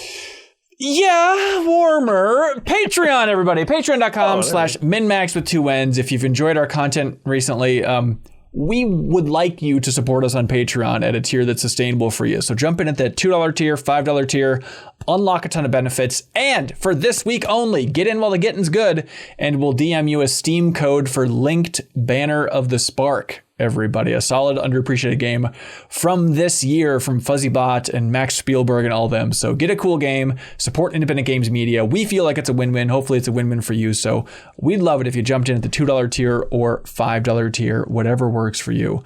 And shout out to some of our bigger supporters, people like I Am 8-Bit. They want you to know about the Cuphead Show vinyl, everybody. The vinyl soundtrack to the Cuphead Show with original music from the Netflix show. There's a collectible postcard inside, one of 3, album art by show creator Dave Wasson. A ton of great stuff on there. And you can check it out and buy it at I Am 8-Bit's wonderful online store. But that's not all. Their store is overflowing with awesome things, not just vinyl soundtracks, physical collector's editions, like the collector's edition for Sea of Stars, which is so awesome. Toem, the physical version of that. If you like physical versions of games and a company that goes all out in producing the finest little extras you can pack in there, I Am 8-Bit is the company for you. A ton of awesome stuff. Oh, a Cuphead marionette. Don't forget about that if you want to actually get a marionette from the store. And everything in that store you can get for 10% off by using the promo code Cornbread Chaos. Cornbread Chaos for 10% off of everything under $100. Help support I Am 8-Bit because they support the MinnMax community in a big bad way by shipping out a prize to whoever has the best question submitted over there on Patreon every week. This week, whoever has the number 1 best question wins the Bear and Breakfast vinyl soundtrack. Double vinyl soundtrack, all for just supporting us on Patreon and submitting a question. So thanks to I Am 8-Bit, show them some love. Hang on, are you guys hearing a special guest arrive and knock on a door? Jonah Abraham from the community, welcome, sir. Hi, nice to meet everybody. Honor to have you. Nice Thank to meet you you for your generous donation during the Give to the Max stream. We had that option up for, I feel like it was just a couple hours of like, be a guest on the MinnMax show. And then some saint said, I will donate to charity. I will help some single moms and I will appear on the MinnMax show. So thank you for being the one to take that positive bullet. That's a weird way to phrase it, but thank you, Jonah. No, absolutely. I've been a MinnMax subscriber since it started. I've listened to the show pretty much every week. Whoa. So I'm so excited to be on. Yeah. So least favorite episode. Just the one you hate the most. No, you can't ask me that. I'll tell you my favorite thing though, which was the Final Fantasy VII.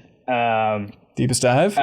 Deepest Dives. I really enjoyed those. Oh, good. Yeah, the roast chant. So good. I can't believe we got the game's director to do that. This is very dumb.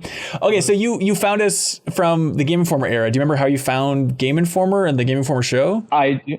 So when I was 13 or 14, I think my parents got me a subscription to the magazine, and I basically subscribed until they stopped publishing it. So I've got a stack of, 100 or 200 magazines in my attic that I've collected. That's wild. Yeah. I always thought it was so cool. There used to be like that flyer for like subscribe to the Game Informer show that was in the old magazines, where it's like I think that's probably how I found it. I don't think I knew much about podcasts. That was the first podcast I ever listened to, was the Game Informer show. Whoa. Oh, wow. Was it when Matt Helgeson was hosting? No, I think you just started. Which was a lot of fun. I really enjoyed the show back then. And then I think MinnMax started. I jumped right on that, listened to both of them. That's so sweet. Okay, so when the charity stream was going on this weekend, did you know, like, I'm going to gun for this? Or was it just, did we nudge you in the correct way and convince you that you should jump on and be on the podcast? Or did you know coming in? I had a good sense. I had some luck in the stock market recently. And I was like, you know what? I can use this money for something good here. I go on the charity stream every year, like since it was at Game Informer, and I've won a couple of the auctions in the past. And this time I was like, you know what? Let's gun for the big money this time. So, hell yeah. Nice. What auctions did you win in the past?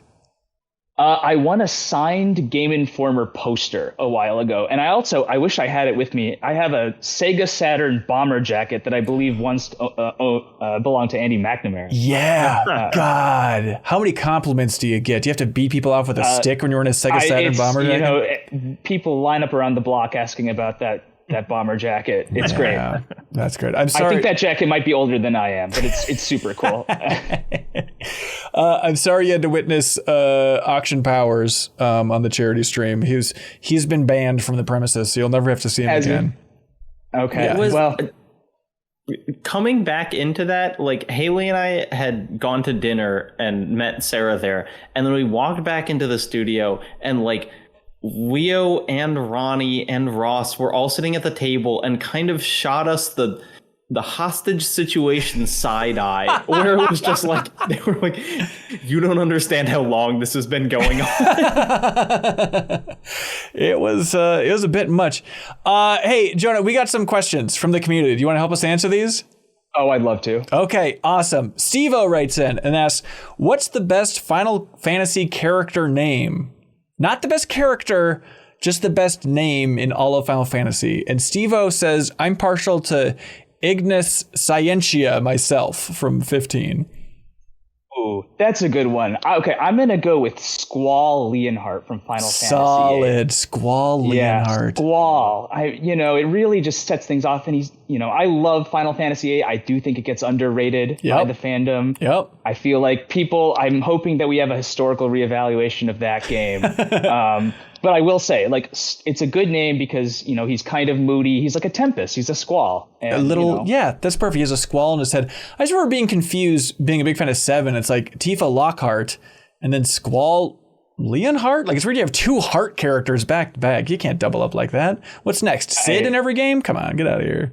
Yeah, I know. Crazy. I mean, I feel like Cloud is like an amazing game for protagonist. Cloud Strife just sounds cool to me. I don't know. I remember learning his name was Cloud and just thinking that was like so weird and interesting. Like really? To have a specific noun define this very cool looking character. I don't know. I always thought Cloud was an amazing name. I was thinking it's like making an existing word into a name does feel like a bigger step than just like making up a combination of letters. Right. And so it's like, no one had ever been bold enough to think of Cloud as a name before. And now we will forever. And now cats all over the world are named Cloud. I mean, this is in the 7 world. Like, Genova is a pretty sweet name. If you just take Jehovah, you swap the letter, you immediately have something that sounds grand and biblical. Extend the N. You just like extend the N. Or lower it, rather. Lower it. Yeah, hell yeah. But I'm sorry, the correct answer is, of course, Queen of Quinn from Final Fantasy IX, and there's not really competition. That'll stick with you. Honorary mention to Butts from Final Fantasy V. Yes. I was worried we were not going to get through this conversation without mentioning Butts. Janet, do you know this story that is the actual translation of the protagonist of Final Fantasy V is his name is Butts? No, I had no idea. What is it? So it's not actually his name? But it is his name if you translate it like literally, but then I think in the localization they changed it to Bartz. Is that right? Yeah. Cowards. Complete cowards. That feels like that's also what my protagonist of Legend of Zelda has been named in every game. What a coincidence, yeah. Do you have a favorite? Give me top 3 Final Fantasies, Jonah, since you seem like a super fan wearing a t-shirt. Well, bit of backstory. I'm on like a personal quest to play all 16 of the mainline entries. And I played almost all of them, except for 3, 5, and 13. And I'm playing 13 right now. Which means, yes, I did play Final Fantasy 11, the old MMO, and that was quite a slog. That is not in the top 3, but it's there. How long do you feel like? How long do you play 11 before you're like, I can check it off the list as having played this? Okay, I'll give you the quick version of this, which is that Final Fantasy XI has like expansions, but they're largely disconnected from each other. Like you have largely separate stories that don't have a ton of overlap, unlike Final Fantasy XIV, where there's a big through line between each expansion. Right. And then at the end of Final Fantasy XI's life, they created this final expansion called Rhapsodies of Vana'diel, which sort of ties them all together, but you only play part of each expansion. You don't play the full story of each one. So I played that last thing. And then at that point I was like, I'm calling it. I'm not playing every single expansion because these can go on for a while. It's I believe it predates World of Warcraft, and it's got some old school conventions even now. Yeah, it's old. I don't know if it's quite that old, but yeah, it's definitely a jank for sure. I love that. I think it's kind of damning that it's like the lingering ones you need to get to are 3, 5. It's like, okay, makes sense. 13. Like if 13's in a 5 and 3 territory, like definitely 5 has a lot of defenders out there, no doubt about it. But like, yeah, that's like interesting if that's kind of bottom of the heap. Like, oh God, I guess I got to play this. Yeah. But top 3, okay, yeah. I think 7, easy. 6 was actually the first one I ever played. I played it on an iPhone like 10 years ago. Weird. Probably missed 50% of the story, but that's when I realized I liked Final Fantasy. Was playing Final Fantasy 6 as an iOS app. And then my favorite game of all time is Final Fantasy 14. Like, whoa, okay. Yeah. Oh yeah. I play it like a single player game. I have friends on the game, but I play it as if it's a single player RPG, which is very possible. I just beat Dawn Trail, the latest expansion, recently. What'd you think? I liked it. I think it's a bit of a downslope from the previous expansions, but I think, it's still good. It's got, my favorite characters. They're still there. They're still doing things that I enjoy. It's like hanging out with your friends. You log on and you get on the story with them. So yeah, I'm going to keep playing it until that game stops existing. It is a smart take when I hear people argue that 14 has the best story out of any Final Fantasy. Do you concur? I would say it is not only smart, but objectively correct. Oh Lord! All right. Speaking of objectively correct, I am objectively incorrect. Yeah, Final Fantasy 11 came out 2 years before. Wow, what the hell am I talking about? Some freaking historian I am. It's old. It's a slog, I will say. But it's fun, and there's some Final Fantasy 11 stuff in the current 14 expansion right now. So that's a cool little crossover. Nice. So, yeah. What do you want from part 3 of the 7 remake? Oh boy, now that's a great question. An ending. It has one. Boy, does it have one. Yeah. I would say side quest that I'd like to play. Okay. Wow. I can't be too picky. did the first couple of regions. I completed all the side stuff, and then I fell off so hard. That's the way to do it. I can't do this anymore. I'm sorry. Love this game. Love the characters. Boy, some of these side quests. Same with 16 for that matter. I feel like side quests have been in a bit of a rough spot for Final Fantasy recently. No, after 16, 7's felt like the most elaborately designed things, because 16 side quests were literally like walk to this table and press A. It was tough. I felt like I was playing like one of the early Final Fantasy side quests, like NES era side quests. Yeah. But more Queen's Blood. That's what I want. I could actually do an entire game just about Queen's Blood. Whoa. I wouldn't even need the rest of the Final Fantasy VII story. Oh, wow. Deuterado writes in and says, hey, what key would you add to a keyboard? And what key would be replaced? Oh, interesting. Easy. Nice. M-dash. M-dash. Yeah. It just, the number of times that I have to Google M-dash and like copy and paste from the top thing, it drives me crazy. And it's like, I like tilde, but like, I don't need, or maybe like backslash. The backslash in the vertical line is a key that I basically never use. So if you replace that with M-dash, I'm happy. Or a scroll lock. We can get rid of scroll lock, can't we, everybody? Yeah. Least popular keys. Yeah, that's good. I don't even know what it's called. The Pokemon E. Yeah. I just copy and paste that from Google every time I want to write out Pokemon. The little E, and I think it's Alt 023. Like I definitely had it memorized for all the Pokemon I wrote about. And then when I went over to GameSpot, they don't respect the accent over the E. They drop it for SEO purposes because it makes it easier to Google. So culturally insensitive. I had to start learning how not to type it. Wow, that's a good insider thing. I had no idea. Yeah. On Windows computers, they're adding a new Copilot AI key. So I say we get rid of that. Okay. Before it even starts. Yeah. I personally would like a key that like turns on dark mode for everything. I'm a dark mode fanatic, and just if I could just turn it on in a blink without having to use any kind of shortcut or anything, I'd take that. Yeah, that's good. I can't really decide. Maybe I want like a mid-tone option. Just make everything gray. I think that'd be pretty sweet. So somebody in Backstage Pass points out the screenshot.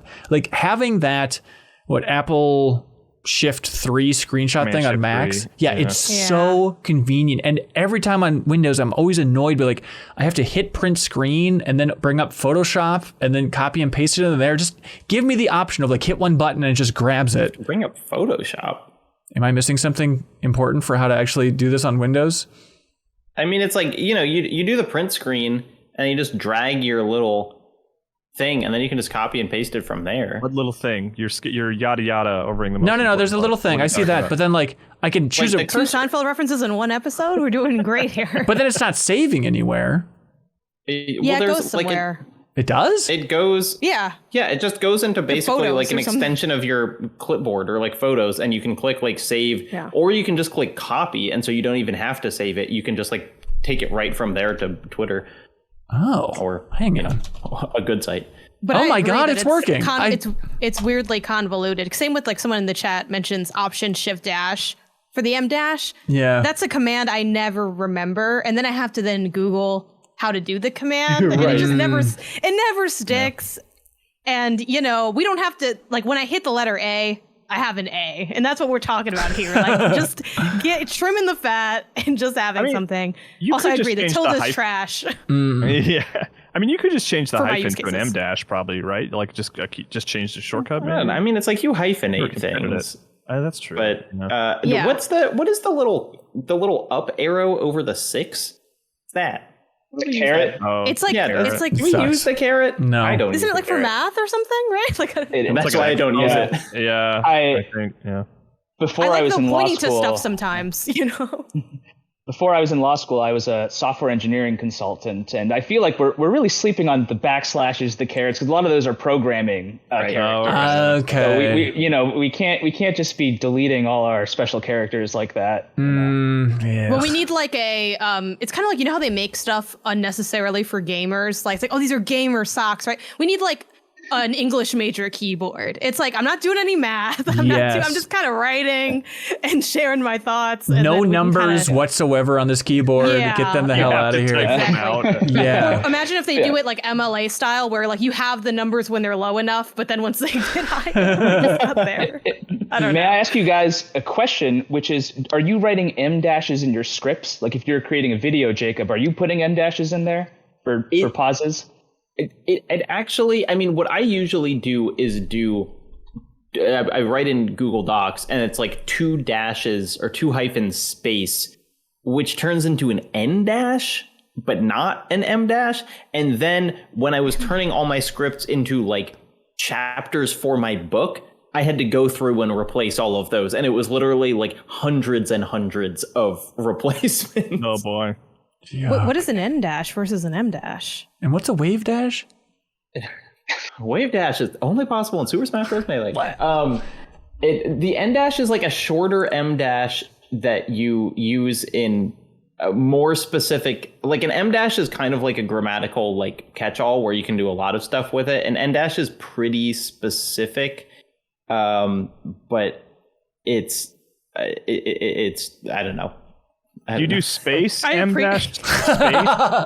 I do appreciate you starting the explanation and then, like many things, when it comes to grammar, being like, I gotta be real, I'm not really sure how to finish this point, because that's very valid. No, I didn't even know that the N dash was a thing. I might have been N dashing this whole time. Oh my god, how embarrassing for me! Oh, yuck!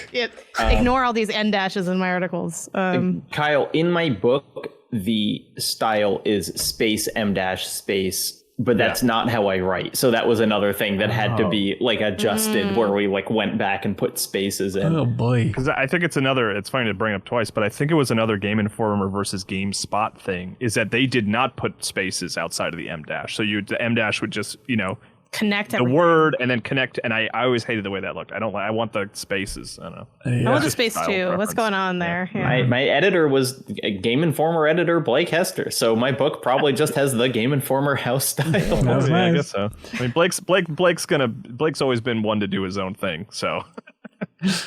Keegan Mobley writes in and says, "What is y'all's favorite way to recover health in video games? Recover over time? Lifesteal? Drinking potions? Eating garbage food? What's the best?"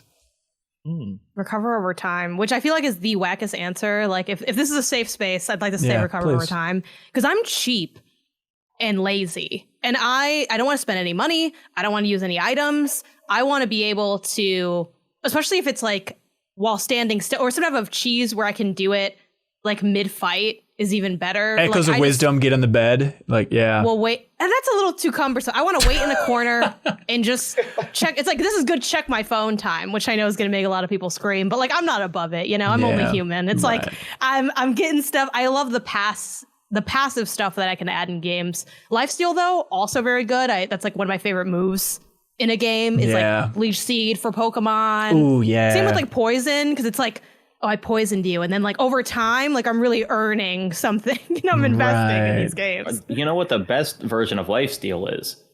Glory Kill. Doom Glory Kill is the best way of recovering health, where you just smash your fist through a goblin's head and then a bunch of health pops out. I mean, I think the reason everyone has ripped off the Estus flask from Dark Souls is because it is like it figured out how to make it connected to an inventory item, but still left you free to use it as much as you feel like you need to, right? You can't hoard the Estus flask, but you can manage it and use it how you want to use it. And when you upgrade, when you get like an extra Estus flask, like, you know, item, when you find that in the overworld, it is like the best thing you can find. It's incredibly satisfying to have 5 instead of 4. So I think that's like a really satisfying way that kind of lets you be in the middle of like, you know, an inventory item, but also you can use it as much as you need to. Yeah. Okay, Janet, close your eyes. This isn't a prank zone. Okay. You're safe. You're healing and pressing a button on the D-pad to heal. What button is it? It's up. Up. I think up's the way to go. Some people put it on a left, a down. It just keep it up, everybody. It makes sense. No, what are we doing here? Yeah, health goes up. Jor Sneezy writes in, we have a lot of Halloween games, a couple Christmas games, but no Thanksgiving games that I've played, says Jor Sneezy. Dude, you haven't been playing all those Thanksgiving games? Do you not listen to the podcast? What would be your idea for a Thanksgiving game? Personally, Jor Sneezy says, I would go with a turkey cutting minigame in the style of Trauma Center on Wii. It would be fun. Trauma Center. Yeah, but it'd be like a living turkey then, because it'd be all cartoony. That sounds kind of traumatic. I don't know. I like stories that take place around a holiday, right? It's like you can have a normal murder mystery, but then to set it on Thanksgiving just gives it that little, it's a special day. You know, this day, there's it's like when you have, who's the Shane Black, all his movies like take place on Christmas Day, even though they're not Christmas movies, right? Just because it like adds that extra little bit of like narrative background of like, oh yeah, this is a weird day for this thing to happen. What is, you know? What is Arkham Shadow? That's on a special day, isn't it? What is that? Well, it does.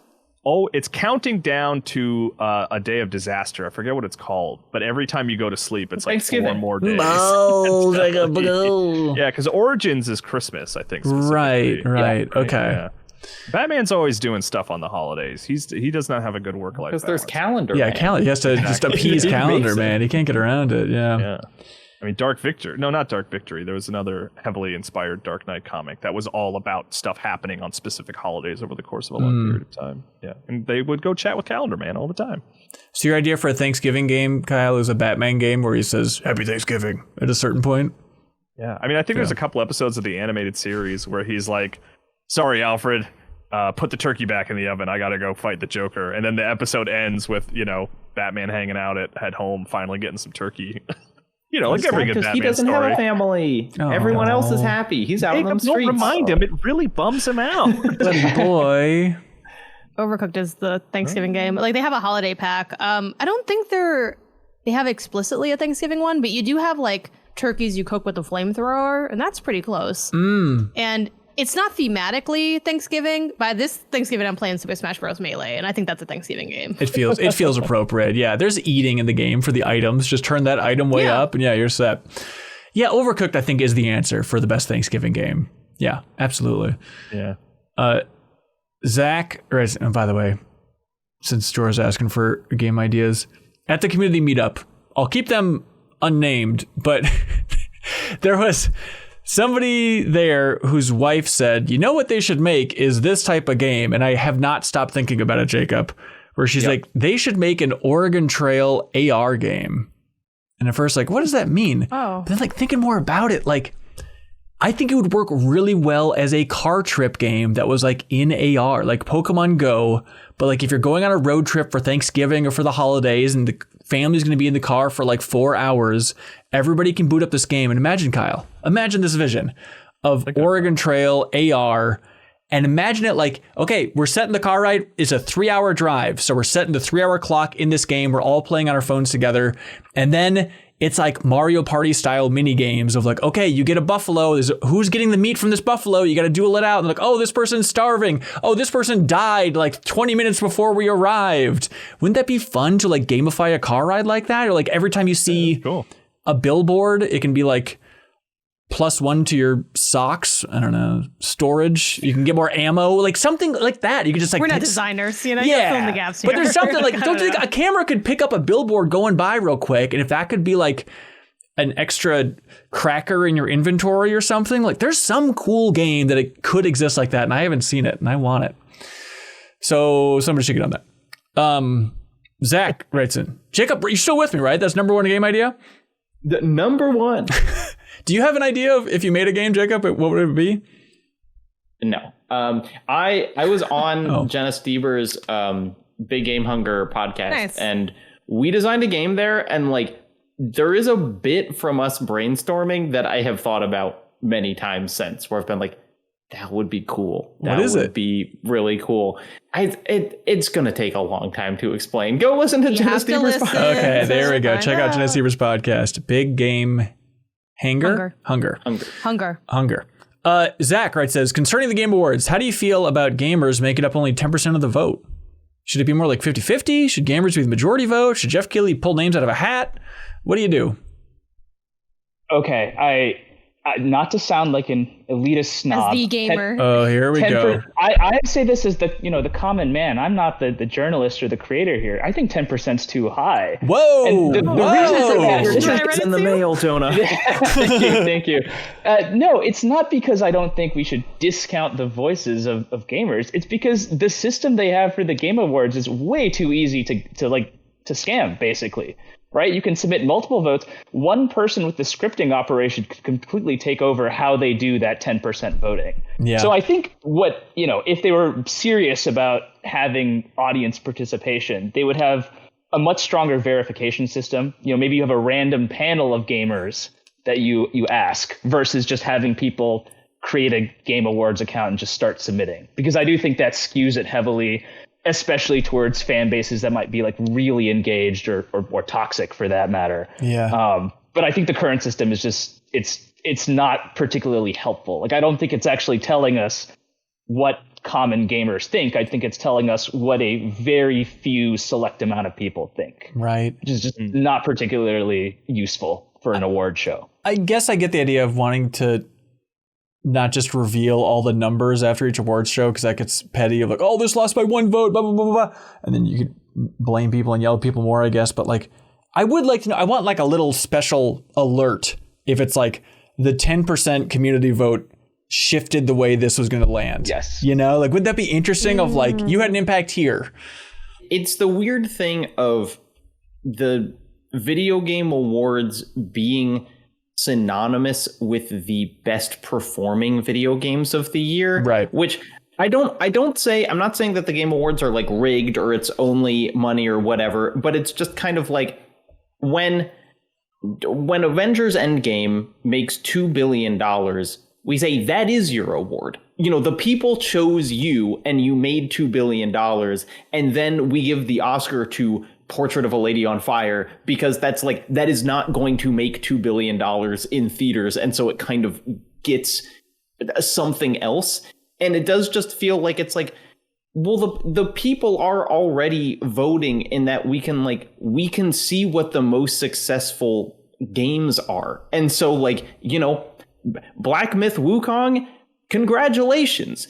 You sold millions and millions of copies. That can be your kind of game of the year victory. And then maybe a slightly different perspective can be gained from asking the industry professionals about this. I would love if more game of the year nominations were not already the games that have sold the best in the year, because it just feels like that's their award. You know, your award is that you're incredibly popular and loved. I think that's what individual outlets are for highlighting the games that they're actually most passionate about. It. That's it. But like, if you're collecting from the big group of the game industry, then naturally it's going to be like, well, the games that people have played a lot are naturally going to win more awards. Like, it's tough to dodge that if you're building the system. Yeah, I agree. And I wish... I don't know. I guess I wish people played more not super popular games or whatever. Sure. But like, I do think, I think that the Oscars are interesting because like the sound mixing Oscar is voted on by sound people. Right. And I think that's more interesting than if I was to vote on the sound mixing Oscar. I'm definitely team. If I could change how the Game Awards runs, I would still have the outlets like as voters, but I would make the nominations a panel of people that can really kind of be more experts in like the different niches that can kind of help curate what that list is. Like, I think that's how like the BAFTAs for like the video game stuff does. Because I remember I was part of like one of those things, and it was like a panel discussion, not a who raises their hand. Because like what you lose in that is all the nuance of what makes someone passionate about a game. Like, there are games that I really love, but sometimes like I hear from someone else and it just feels like they had a perspective that I didn't have. You know what I mean? Like, that conversation allows for people to shine a light on some of those smaller titles where I think even if everyone played like Ghost 2, they could maybe concede that, hey, it sounds like this thing is actually really interesting. And you know what? I played the Ghost 2 would get one of my votes, but I'm not as passionate about it as maybe this other thing. And I think that's where you kind of get a stronger selection of titles, other than people just being like, well, these are the 10 games I played and let me slot them in the different spots they go. Like, yeah, I heard this game had a story. Let's put this investor in it. I could have talked them into including 1,000 Times Resist in the best narrative. If I were there, it would have gone down different. Though, because I didn't play 1,000 Times Resist at the time, so I failed the community in that way. But it's like, I'm not gonna lie, I want to know who put Rebirth down for best narrative. I do too. It wasn't me. Oh, that was me. Sorry. Oh, Jonah. I do think, Jonah, though, it's funny that you bring up the scripting aspect, because that is such like, my fiance is a software engineer, and that's such an engineer perspective of like, hello, you can just do, but like regular people don't think about all of those aspects that can, negatively weigh what they are trying to achieve with it. Yeah, definitely a bit of a flawed system. But the best we got, Malcolm Holiday writes and says, hey, classic MinnMax. America, Yeah, exactly. Hey. Democracy is the worst system except for all the others, right? Was it democracy or capitalism that Churchill was talking about when he said that? I think democracy. Full of smart ideas, that guy. Okay, here we go. Malcolm Holiday, hey, MinnMax, do you have a formula or game plan for completing your short-term goals? Sure, I can start this one. Oh, sorry. Yeah. No, please. Please. Most accomplished man on the panel, please. This is a goal. So I just, like, in the last month or two, I decided I'm going to watch every show of the Dragon Ball anime. And I know nothing about Dragon Ball. I just know several of my friends are really into it. Yeah. So I started off with the one from the 80s. He's a small kid. The only thing I know is at some point he's going to grow up, because I've seen like pictures of the adult Goku. But I know nothing else about this show. Love it. And I know there's like several hundred episodes between me and completing this goal. Mm-hmm. I'm also in law school, so not that much free time. And so what I do is I use Dragon Ball as like a nice little reward for like doing my like studying, right? So I will study X amount of time and I'll say, okay, I've done this. I think I can parcel out an episode of Dragon Ball where this small child is going to go beat up a bunch of adults. And it works, because I think that not only does it, get me through the show, like I get maybe an episode a day, if that, but it also works as a nice little reward system while I'm like outlining for an exam. And so I think linking your goals to like a broader thing that you're doing can be really helpful. I found, for me anyways, that systematizing this stuff works quite well. And it doesn't feel like I'm making it less fun when I watch it. Like, it doesn't feel like bad. It still feels good when I see it. And it also helps that the shows are, they're 20 minutes, so I don't feel like I'm immediately blocking off several hours for it. Is Dragon Ball fun? I've never gone through all of Dragon Ball, and I know I need to. It is. They're great. I mean, there's some oddly perverted stuff that happens. That's what I remember. I think I remember trying to watch it. It's a lot of him being like Bulma, where's your penis? Bah, bah, bah. Yeah, that happened the first time. I was like, oh, I guess I did not realize. First episode stuff, yeah. That was the first I also episode. remember I was like, that is the tone of the show, and that doesn't seem like it's stopping. But the show itself is wonderful. It's very lighthearted. I think it's just a nice way to relax too. Yeah, for sure. Well, congratulations on getting stuff done, Jonah. You're kicking our butts. Yeah. Anthony Scott has a wild question saying, watching the travelogue you all posted for when Haley and Jacob were in Minneapolis, it's surprising how many cohorts haven't actually met each other, despite the palpable chemistry y'all have with each other. Palpable, you guys. Stop. Oh, come on. We're not palpable. What do you think you all share that makes a MinnMax cohort besides knowing Ben? I thought this was an interesting question, Anthony. Jacob, I don't know if you had this thought as well, but it is weird. I think about it every once in a while. I'm just like, oh, thank God these people get along. You were going to say freaks, weren't you? I was going to say freaks. I heard you start to say freaks. These nasty freaks get along with each other. But it is just like, what a coin toss for, it's thinking about like, Sarah has seen a lot of the industry. She has a great perspective. I think she's really funny. I wanted to bring her on board, had no idea, would she get along with someone like Leo? And then it turns out, okay, they're buddies. Like they feel like they have each other's back, it's like, what are the odds? What are the odds that people get along with each other? It's weird to think about. I mean, I think that is like I was saying to Haley as we were leaving, it's like, there's not even one person in MinnMax who I'm like, yeah, they're okay.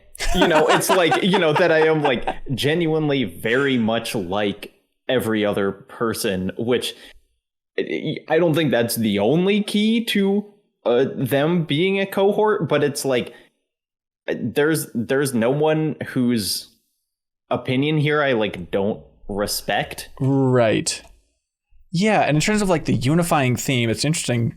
I should probably think about it more. It also just feels like it's been so long since we brought somebody on, but I guess like just Haley last year, so it hasn't been that long at all. But I don't know, I guess it's just, passion and knowledge and a unique perspective, I guess. Optimism about video games, right? Yeah. A lack of pessimism, a lack of like... Yeah, but it's like, dial down the snark a little bit. What wouldn't be true? Because it's like passion and knowledge of video games you're right. is 5 million people. So like what? Right. Yeah, Jonah, can you answer this riddle for us, please? No, but I will say that I really appreciate that you have good chemistry because it makes the Game of the Year discussions that much more fun. Oh, good. I don't think they'd be fun if you were in the pissy zone the entire show. Ooh, yes, I agree. There's probably some people who would enjoy that if it was more of just a drag out pissy zone fight. People do want the bloodbath. It's so funny. Like y'all listening, you're toxic, and that's hilarious to me. Where people are like, people have been writing to me like incessantly. I mean, it's funny, so like you can keep adding me, but they're like, oh my God, I can't wait for Game of the Year, just because I don't really like Rebirth that much. And it's like, y'all are so funny because you want the drama so bad. And people are like, has Ben said it? Like, yeah, it's so like, I enjoy the thirst for the blood that comes from the community. Well, don't worry. Like, I'm strutting into this building with my head held high saying, everybody loves Rebirth and this is going to be a piece of cake and nothing can go wrong. Yeah, like don't roll over like Jeffem did for Starfield. If you like your bad game, you bring out your bad game. We all look at it, Well, the good news is I don't like a bad game. I like a good game. It's called Rebirth. I like to think that we maybe all like watch some random piece of media and that's our connective thread, because I agree with Jacob where it's like, oh, it's just, we're all like games people, but that's true of a lot of teams, and I do think a lot of teams work well together. I think there's something about doing content that just makes it easy to do with, like, I've done so many pieces of content with strangers and it's rare for that to not feel kind of solid. Sure. But yeah, I like to think that we all listened to the same CD in middle school and just haven't figured it out yet or something. Tub thumping. Yeah. I mean, do we all? No, I was gonna be like. I was thinking, do we all have like a writing background or something? No, I hate writing. I mean, I like that everyone kind of did a different games thing before they did MinnMax, and like right? Yeah. And I think also but a lot of it was Game Informer, so I don't. Yeah, if it's all the same. You know what I mean? Yeah, but I do like the. I think that there are like having a lot of backgrounds is interesting, that like the Kelsey is very different than me is very different than Jeffem.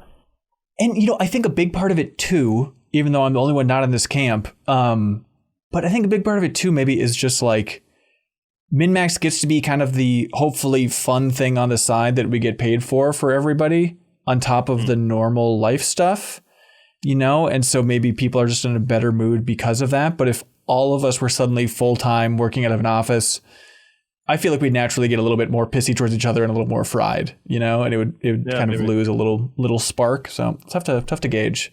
Does that seem right, Janet? Maybe. Okay. I don't know. I kind of mostly do this kind of stuff, so I don't really feel like this is like my time away. I just feel like this is just more work. But I freelance, so it's kind of like I'm doing who knows what's going on. Tap dancing all day, yeah. Jonas Schlotterbeck, great name, says, Jonah, how do you feel about the Jonases of the world? They got to go or they're cool? No, they're cool. I will say that in general, it is cool that there are not that many Jonahs or Jonases. It's pretty unique. But there is another Jonah in my law school class, and that was very exciting. Interesting. Yeah. Now I heard that Jonas versus Jonah is the difference between the Greek or the Hebrew for the biblical Jonah. Do you care to confirm or deny? Okay, there we go. So Jonas Slaughterback wrote in. And you know what? That sounds right, and let's go with that. There we go. What's the best game you played this year that didn't come out in 2024? Asks Jonas. Oh, the best game the finals, easily. Oh, okay, great. Actually, and there's my MinnMax like plug right there. Leo Vader is the one. I think he had been talking about it, and I was like, okay, I got to check this out. The finals is probably the most fun I've had playing a shooter since Apex Legends first came out. Wow. Okay. That freedom of movement and the fact that pretty much everything is destructible. I haven't been this sucked into a shooter in a long time, and I thought I was past my prime. I'm still getting killed every time I play because my reactions are no longer once they once were. But it's fun, and I think that game came out late last year. It was, I think it was like a December release, technically last year. Yeah. I have some heavy hitters from this year. Sure. I played MGS 2 and 3 for the first time. Oh my god! And Yakuza 0. But I think it might be the original Max Payne I played for the first time. And I was just so taken with. And I also played Max Payne 2, and I actually liked 1 much better. It just like, it is really the like, oh my god, it's all here for Remedy. You know, like it felt like seeing like a Rosetta Stone that I didn't know existed, of just like, they were doing this back then. Right. It was really cool and exciting. That's a fun one. Yeah, mine is the game that I probably talked too much about, but Volfeed, the old arcade game from 1989 from Taito. Volfeed. It's a tough one to fight for the 210s. It technically released on Switch this year, so I could if I wanted to. I'm just going to prepare everybody for my personal top 10 list.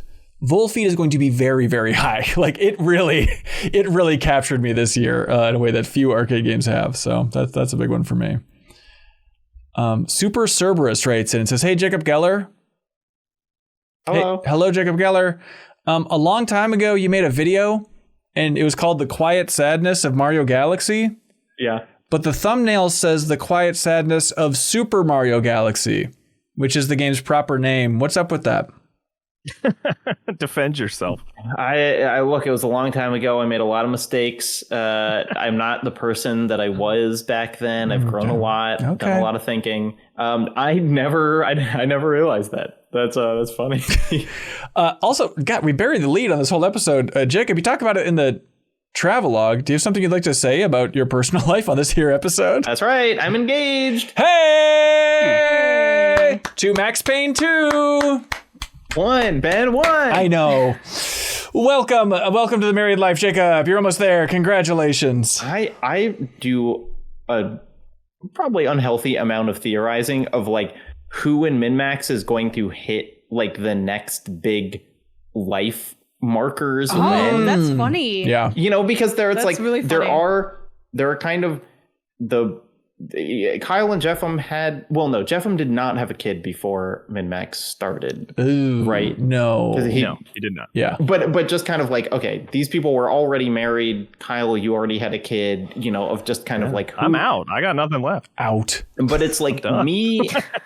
Congratulations. Me, Leo, Thank you. Janet, Kelsey, and Sarah are all basically the same age, and I feel like in pretty similar life situations. And so I'm just kind of, it's like now me, Janet, and Leo are all engaged, but none of us have been married yet. Is that right? Well, you guys are all, you're going to have one big wedding, right? Together? And Just split the cost, yeah. You know? it'll be a big game controller shaped cake.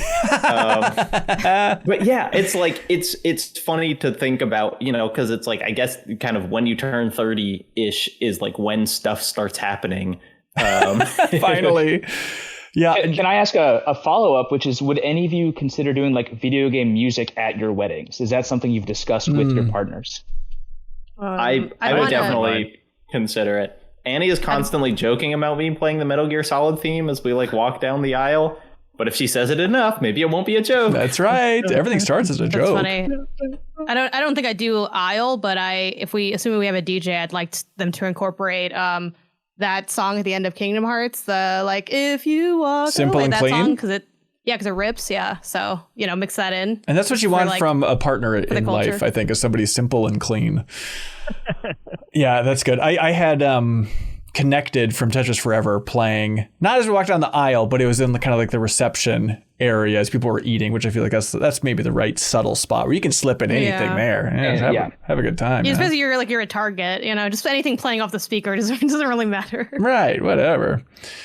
Let's see, Dan Childers. Oh no, on that point there, Jacob, I mean, everyone's on their own path. Everybody do what you want. But, you know, when I lay awake at night and think about like what will collapse MinnMax, is like, if everybody had a kid, I think this whole thing would crumble. All at the same time. At the same time? Well, yeah. I mean, I guess not even for like that paternity leave, but I just feel like it's a lot, you know, like it puts a big ding in your gaming schedule in a way that like, would you enjoy the 210s if all of us played 3 games in the year? You know, it's like, that'd be tough. Obviously, 210s. If you want to have a kid, have a kid. Word. Right, well, exactly. I think everyone's kind of staggering. I mean, it's not like we're planning our family in Slack Please or anything. don't. But I feel like everyone's kind of like, you know, people are kind of filtering in and out, right? I think you have enough people that some people have like a busier or not year, or even just big things going on. I know, not to speak for Sarah, but I know she's talked about not getting to play as much because she was busy launching a game. So I think there's also just years that people maybe are focused on other things, you know, sometimes it being family and sometimes it just being other life goals. Yeah. It kind of all evens out at the end, you know. So, I think so. Somebody's going to play that Jeff Minster story is the point. So we're covered. Dan Childers writes in and says, I just built a custom Crazy Taxi sit-down arcade cabinet last month. Did you make it look like a little taxi seat? Do you have like, describe what that looks like, Dan? Because if you have like a taxi seat, like fabric or like seat cover, like over that, that'd be so good.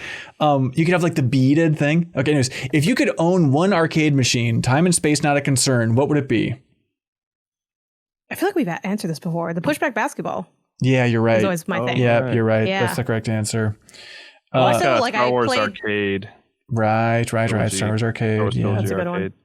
I think it'd be cool to have the punching bag in your house that Yep. just gives you points. Just like every day you get to punch it and see that you're punching harder every day. Oh, yeah.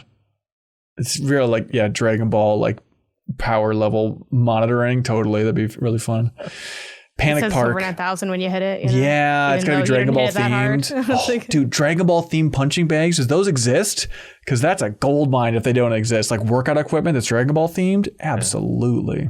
Jonah, you got a ways to go, but there's a great Dragon Ball punching bag meter scene that comes basically at the end of Z. So you got a long ways to go. Wait until the end of Z. very good. Vegeta's going to be hilarious. Yeah. It's something to look forward to. Ask me again in like 4 to 5 years, and I'm sure I'll be very excited. I don't think they've even said the word power level yet. Like, no, he's just well, you need running around. Yeah, you need the whole scanners, and yeah, Vegeta goes from the funniest moment with that punching bag to the scariest Vegeta ever gets, and it's really a good pivot.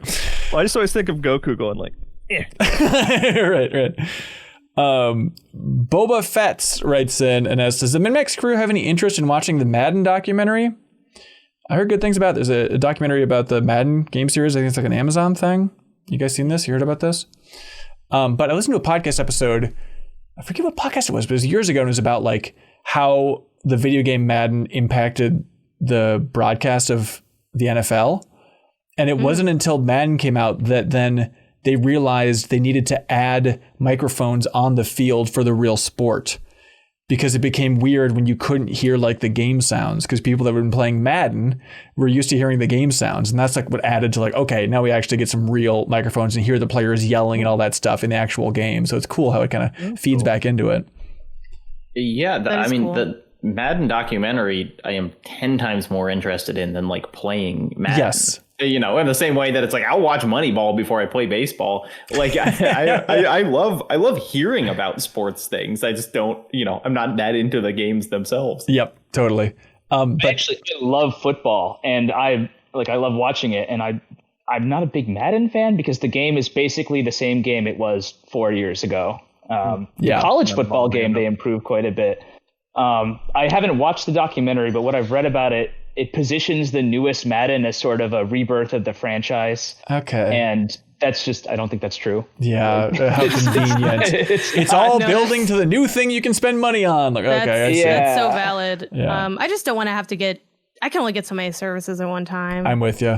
So it's Can't do it. But Ben, I was saving this reveal until later, but I guess I'll just do it now. I started watching Double Fine Psych Odyssey. Whoa! So report back to you, much like the Dragon Ball thing in 3 to 4 years. Yeah. No, I actually kind of have a time crunch that I need to hit for, because I got YouTube Premium for free through like the YouTube Creators Program, and I only have so many months left of it. I'm like, this is the perfect time to watch this 10-hour documentary. I don't think it's not monetized, so there's not ads. Yeah, so I think you're. Don't tell me that, that? because I don't need to. Don't tell me that. I don't need to hear that. Sorry. I just need, It only gets better. It only gets better, and if you're in it for the drama, it only gets juicier. That's a gross way to describe people's lives. It just was at the time. I'm like, that's just a lot of stuff to watch. But I'm like, I got a lot of laundry to fold. I mean, and there's slowly, I'm gonna get through it.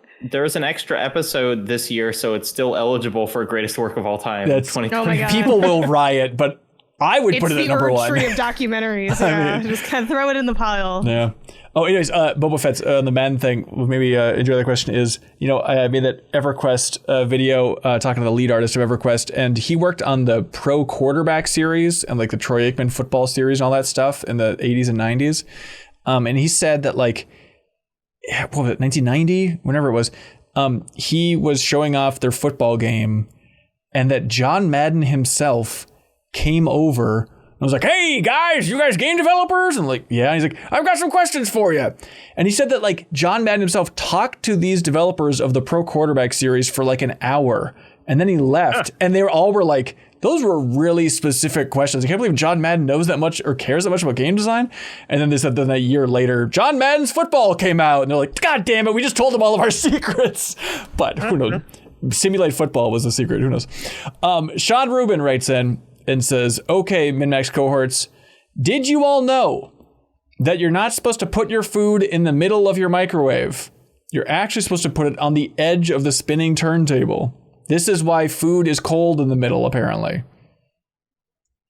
This look, Sean Rubin linked this thing of like, I guess the way the heat waves work in the microwave, it doesn't hit the middle. So if you want something heated up, put it on the spinning turntable part. Yeah, because it's basically shooting a laser in one spot. So if you put it off center, it kind of like gets it in there. That sounds scientific to me. Here's what I'm gonna say: UI design failure. Right. Like I'm not, for sure. you're gonna give me a big circle and then just assume that I'm gonna put it on the edge of that circle. Yeah, they need to have like a little indent in the middle so you can't like balance. You can't balance a plate right on there. I guess then the plate on the Yellow side would be handholds maybe on the microwave. Graham. Oh, by the way, Janet, what do you think of Double Fine? The documentary? Yeah. Yeah, I'm enjoying it. It makes me want to play the first game, actually. Oh, so I might do that I might kind of just make like this kind of my own. I'm making basically my own version of that thing you and Kelsey always like, where it's like the documentary with the game. Jeff Minster's Wacky Hour. Yeah, Jeff, your friend Jeff Minster, exactly. Yeah, it's cool. I mean, no insane reveals yet, but I'm enjoying the story. Like, I'm a big documentary person, so it's like I'm excited to hear more about it. Stick with it. Like, when I think back to that, I remember the first episode being like, okay, Psychonauts history. I feel like I've heard that so many times, but then again, I guess I'm a Double Fine super fan. But even then it's like, okay, Rhombus of Ruin gets a big chunk out of there, which seems wild. But then like once it starts building, baby, it Oh, it builds, baby. Yeah, they fired that guy. It was like, okay, like some spite. Like, it's like, you know. There's a lot going on. Yeah. There's a lot going on. I also just finished raising Kratos, too, so I'm just kind of running right on. remaining, that was good. Documentaries I got. And then I'll send you the Blu-ray with even more bonus features for Double Fine Psych Odyssey if you're interested. Yo, I'm down. What else do I have a disc drive in my PS5? You know? One of the last disc drives to come out in a console. You guys want to hear the biggest failure of talking to your idols in recorded history? Is we were having troubles with our wireless mics. They were like, the recordings were slowly getting out of sync, yada, yada, yada. And they were like the new DJI mics. And so I emailed the gods among men over at Two Player Productions. I'm like, what do you guys use for your wireless mics again? Like, how does that whole system work? And one of them's like, you should check that booklet in the Double Fine Psych Odyssey Blu-ray, because there's a little info in there. I was like, oh, and I went and checked that. There's like 10 pages in that booklet all about their wireless mic strategy. And I was like, I basically just emailed them and be like, I haven't looked at that physical version yet, blah, blah, blah. It's just real jackass What did they move. use, real quick? They use Instamics.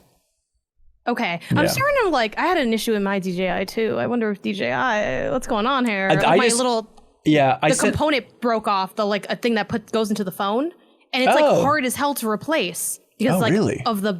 Because I don't have the USB-C on the iPhone yet. I have the older one. So I'm like, you know what? Maybe I should just pivot to Rode. I don't know. Y'all kind of losing me with this one. I don't know. Yeah.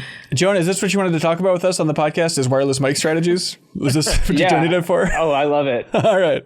I have a Blue Yeti that I bought several years ago that I still have not figured out how to use precisely. So. Well, if not now, then truly never. And that's all right. Graham Gilmore writes in and says, do you all have a top 5 or 10 list from this year that isn't video game related? Bonus if it's not movies, TV shows, or books. I have a top 10 Lego sets from this year, says Graham. Ooh. That's a cool one to keep. Yeah. 10, do they share the top 10 they had though? No, but they did share their bank account, which was empty. Please write back and tell us what the Lego sets are. Yeah, that's really cool. I don't have this prepared, but I could put together a top 5 meals. I think I've taken pictures of enough of the things that I've eaten that I could rank them. That's good. Disneyland rides. All right, and top 5 real quick. Rise of Resistance. Now you're putting me on the spot, Ben. You said you had it. The Cars ride. The Cars ride is exceptionally good, surprisingly good, even though if you don't care about cars. Okay. The Simpsons ride at Universal was good. No. Yeah. Sorry, Ben. I don't know what to tell you. It's not as good as I remember it being when I did it again. I was kind of I don't know. It's the best screen ride, maybe. That's I had fun with it, but going to Universal, I mean, y'all can check the SGF vlog from whenever when we did that. It was definitely one of those humbling experiences of how good is the thing you thought was good when someone new has to see it. Mm-hmm. Where I was like, no, now they're bringing Leo and Sarah here. I think this isn't as good as I thought. It's just a series of screens after all. Yeah. Luckily Leo was a Simpsons head, so I'm like, okay, you can win most, you kind of get it. You get it. Guardians of the Galaxy, Tower of Terror ride was very good. Yeah. And the one where you're in the water and you're all sitting in a circle, that one's super fun. You guys know what I'm talking about, right? Nope. It's a Small World? No, I can't think of what it's called. Is the circle the Earth? Michael Berry writes in. I'll come back at the end of the show. Okay, Michael Berry writes in, I went to an amateur comedy show this past Friday, and recently I've been watching 5-minute horror shorts on YouTube, and it got me thinking, what do you think would be more difficult? Trying to make strangers laugh doing a 5-minute set, or genuinely creating scares in a 5-minute video? This is a great question. The laugh. Laughter's way harder. Easy. I think so. Yeah, okay. That was the plot of Monsters Incorporated. Didn't we all learn that? Oh, that's a great point. That's a great point. Another good ride at Disneyland. Yeah. Yeah. 5 minutes for a horror film, though. What do you do? I mean, I think that's not that hard. No, Make even it. just the not that it wasn't good, but the Animal Crossing. I've made several, kind of. Really? The Animal Crossing horror film, I don't think was very long at all, and that was scary the whole time. Okay, so just if you guys saw that, I don't think so. But just watch some gameplay from that Piglet game for 5 minutes. Yeah, I did want to. I don't mean to be so dismissive of horror. There is obviously you can do horror really well, and it is challenging. But I do think to make 5 minutes of comedy that works well for a number of people, I think it has to be harder. It's definitely harder. No, I mean it's I think about how many horror movies that I think are not good but have scared me versus how many comedians I've watched where I've just not laughed the whole time. Right. And it's like even bad horror is scary, but like the amount of good you have to be at comedy to actually be like good at comedy seems crazy. You know, that it's like even in like the 1% top stand-ups, I still don't think most of them are funny. I don't know, like, you know, how you surmount that. Yeah, look forward to our Thanksgiving Joke-a-thon, by the way, for evidence that writing jokes is hard. I will be laughing the whole time. Okay. The horror short I was thinking of was called Don't Peek. It was like about like Animal Crossing, like playing the game, and That's kind good. of you can watch it. It's on YouTube if you're interested. Also, really quick, can I do my 5 albums? I didn't get to do my top Oh yeah, please. 5. Sorry. Okay, cool. I got I think it's Bando Stone in the New World by Childish Gambino. Brat. If I had to pick one, I'd go Brat, and it's completely different, but also still Brat, like the digital deluxe edition by Charlie XCX. Chromacopia by Tyler the Creator. Cowboy Carter by Beyonce, and Kendrick Lamar's GNX. And that was 1 to 5? No, it's out of order. I didn't order them. Okay. You listen to all 5 and then write in with your order, everybody in the community, please. All right. Jonah, what do you like for question of the week? What stands out to you? Hold on. Grizzly River Run. Grizzly River Run is going to take it. Congratulations. You just won the Bear and Breakfast Final Centric. No. Okay, Jonah, what do you like? Is there one that stands out for question of the week for you? What was the question that sparked our discussion of M dashes? I don't remember the how keyboard. The first one. The keyboard. The keyboard. I think it's got to go there because, really frankly, I learned a lot about grammar during that conversation. Okay. And that's always a good time. I think that's correct. Congratulations, Deuterado. You just won the Bear and Breakfast double vinyl thanks to I'm 8-Bit. Now it's time for a segment that we like to call Get a Load of This.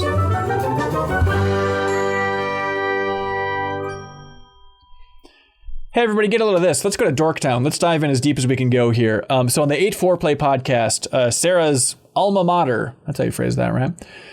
They were talking about this game for the Dreamcast. And it's a visual novel, like dating game that apparently isn't that great. But this game has a very good idea. We're thinking it came out like in 1999.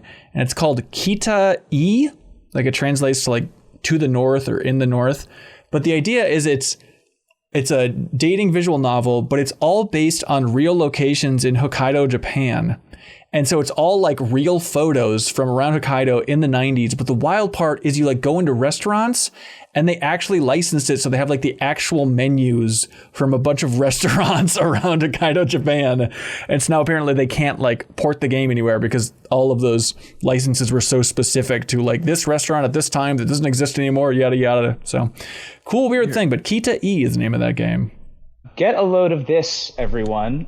There's a YouTube channel called Killica Beats. They're not particularly huge, but what they produce is lo-fi versions of Final Fantasy music. And I've found, especially once I get back from the holidays, I will be sealing myself away in the library to study, that it is perfect study and relaxation music. There's a Final Fantasy X playlist, especially if you like that music. That but lo-fi just really hits the spot when you're reading about civil procedure. So how do you spell that? Kilika Beats, I think. I think Killica's a location in Final Fantasy X, if I remember correctly. Okay, yeah. There's a link in the description, too, if people want to check that out. Yeah, Jacob. You stop being on the podcast and listen to the podcast. Get a load of this. Hidenari Ugaki, I hope I pronounced that right, is the voice of Majima in the Yakuza games, and there is a video of the real life voice actor doing karaoke to the song 24-Hour Cinderella, which is one of the iconic Yakuza karaoke songs, and he is in full pirate garb, presumably as like a promotion for the upcoming pirate game. But it's so funny because Majima is like the hottest man in video games. Like he is just like the point of his character is how hot he is, and the voice actor is truly just a man. And it's so funny to think of like this video game sex symbol being this guy singing karaoke. Get a load of this. Gabriel Peck of the LA Galaxy scored the fastest goal in the franchise's current history at 27 seconds last match. We're in the playoffs currently, so it's kind of all I can think about until we either finish or get kicked out. So yeah. that's something to look forward to. And then as a fun aside, I was looking up, what is the fastest goal in MLS history? 7 seconds from Mike Grella back. I'm not sure about like the rest of it because it's all like smattered together with a bunch of names. I'm not sure what team or whatever, but that's even more insane because the 27-second goal, watching that live was ridiculous. So the idea of to get it off in 7 seconds too, like even crazier. That's awesome. Is that just like in Rocket League when you're the car and you just go full blast? Yes, right that's what I was off the thing imagining. and Yeah. it just goes right into the other goal. Yeah, it's. I mean, the 7 second one is a little bit more like that because it just start more in the middle of the pitch. But this was like a good fast break goal that Peck scored. But it took longer than like the 7 seconds because it simply just took longer for the ball to like reach all the way over there. From like I think Ricky kicked it around like half field, but. And then everyone in the stadium yelled, "What a save! What a save!" That's right. That's right. Universally, yeah. Kyle? Hey, get a load of this. There's this old PS1 game, Pandemonium, that I have like a weird relationship with because it was the demo on the Blockbuster that was like walking distance from my house. So I always just played like the first 5 minutes of this game like all the time. And I've always thought of it as like a medieval game, right? You're like a jester and you're kind of in like a medieval fantasy kind of setting.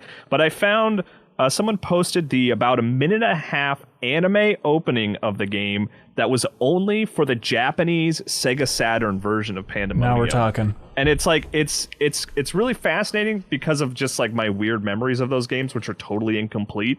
It's cool to see, but also it's like a weird like cityscape and like the characters look totally different. It's just bizarre to see. Metaphor.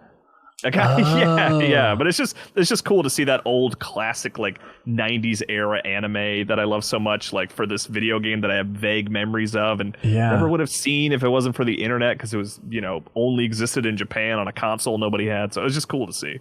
I was because my life is weird apparently. I was hosting the Guinness World Record attempt for most people in one space playing Angry Birds on live TV back in 2010.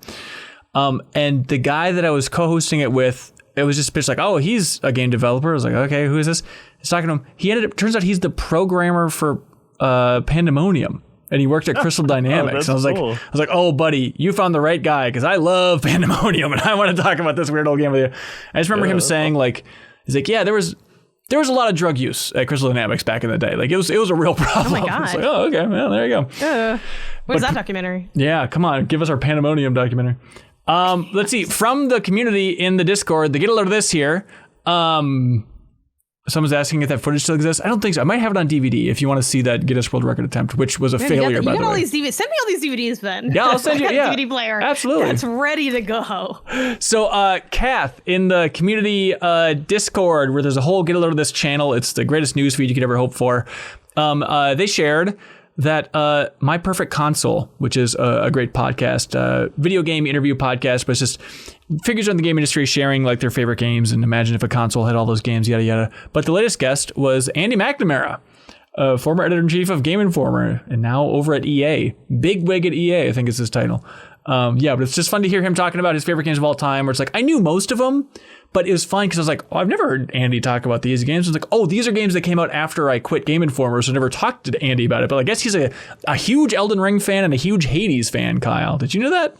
No, I never would have pegged him as an Elden Ring guy for some weird reason. Sorry, so if you want to hear Andy be very professional and try and dodge all of the host questions about which companies were a pain in the ass to work with back at Game Informer, he's very cordial in a way that off mic he might not be, but it's still a fun conversation with Andy there, and the link is in the description if you want to check out My Perfect Console. But hey, that is it for this episode of the MinnMax Show. Jonah, thank you so much, sir. Thank you. Thank you for your generous donation. Thank you. Is there anything that you desperately want to talk to us about that we haven't talked about yet? Sure. Okay. Well, again, just, if you want to follow me on TikTok, I post about law school mainly. Yeah. At Jonah Ayyy, also on Instagram. But I have one last thing to say before I log off here. Roche. Thank you, everyone. Oh my God, thank you. Please stick around. We got so many plugs to go through here, buddy. But thank you so much, everybody, for watching and listening. This week in MinnMax, we have a ton of content up. Yes, we mentioned that we have the travelogue of Haley and Jacob in Minneapolis. It's a shorter one. There's a 35-minute cut available. If you're at the Backstage Pass tier, you can check that out. But also has clips from like the community meetup at Utapils. Thanks everybody for coming out to that. God, I counted roughly, I think we're at like 80 people that came out to that meetup, which is the biggest community meetup so far, but it was fantastic. Because I showed that picture to my parents and they were like, that looks like way more than 80. So, oh, really? Tell them to count. Bad counter. No, I am a bad counter. I am very bad at math. So please, somebody count out how many people were at that meetup, please. Let's see. Also, we have, the archive of the charity stream, which was a lot of fun. The highlights video of the charity stream, if you want like a 20-minute summary of the wildest moments you won't believe. But then also, Bonus Pod, our Patreon exclusive podcast you get access to at the $5 tier that Haley hosts. It was Haley and I in studio, which was fun together, kind of recapping our favorite moments, thoughts on the charity stream, starting to plan for next year's charity stream. And next week's episode of Bonus Pod is going to be all about more underappreciated games from 2024. So if you're in the community, you want to shout out a game that you love this year that no one's talking about, Bonus Pod is going to be your place. We'll be collecting those through the Discord. So unlock that show, support the show, and you can contribute to it as well to make it even better. Also, on Monday, Leo Vader posted 141, I believe, rapid fire questions about Indiana Jones and the Great Circle. We revived the rapid fire format with Astrobot a little while ago. We had a couple other rapid fires fall through, which were a bummer, but thank God Bethesda came through and we're able to do Indiana Jones and the Great Circle, and Leo knocked it out of the park with that. It's very fun. If you want the full behind the scenes thing, there's a Backstage Pass version where you can see us like watching it in an extended cut and kind of giving notes, which is dorky and fun. That's in the Backstage Pass channel in the Discord. But those short round Great Circle thing is like it makes me angry that it's just so like, god damn it, that's a perfect joke. I know, check it out everybody if you want to see Leo firing on all cylinders. But like that process is so fun just for full behind the scenes thing, because okay, we lock it down, we're gonna do Indiana Jones the Greatest Circle, and then we just went out and got breakfast with Kyle and Jeffum and Jeff Cork and Leo and I. And we just had breakfast and just spitballed ideas and jokes and genuine questions. And it's like, nothing's more fun than that. And it's, even though I think I am a control freak, it is so nice just to be like, I'm going to throw out what I think are funny jokes and what I think are good questions to ask them. And then like, Leo, 100% your call. Like I am in the support role. And it's so nice then to see like what Leo comes up with. And he improved so many jokes, so many questions, and then cutting it down made it even better. So all that. And then posted it. It's doing okay views wise. It's one of those things of like every site like IGN, GameSpot, Kotaku, PC Gamer, Games Radar, comicbook.com, everyone's like taking headlines, which is totally fair, from that rapid fire, because there's some news and stuff in there where they talk about like, oh, it's bigger than Wolfenstein 2 and it's the biggest game they've ever made size wise and all this stuff. But just for a frame of reference, and I'm not complaining, again, I just think it's interesting to point out that like all those sites cited this, a lot of them embedded the rapid fire video, which is great. And on YouTube, as of today, we have made $18.62 off that video. That was the catalyst for all of this game news. So if you want to help, how much was the breakfast that you guys got? Way more than that. I think it was $95. So who got the extra pancakes? Yeah, okay, come on, man. And we didn't even get a Coke. So again, you can go to patreon.com/MinnMax with 2 N's if you want to make that type of content sustainable, because just posting on YouTube, even if it's picked up all over the internet, it is not sustainable that way. So thanks everybody for making it possible. And if you want to help keep this content sustainable, go to patreon.com/MinnMax with 2 N's. You jump in before the end of this week and we will DM you a Steam code for Lynked Banner of the Spark. So get a cool game, support us, support this content, keep us all running in this independent operation here. Jonah, thank you again for your generosity. Greatly appreciate it. On behalf, I think I'm qualified to speak on behalf of every single mother in Minneapolis in thanking you, Jonah, for your generous donation, sir. All right. Take care, y'all. All right. Do you want to do the send off? Oh, yes. Be good. Have fun. And let's go. Woo! Thanks, Jonah. Thanks, everybody.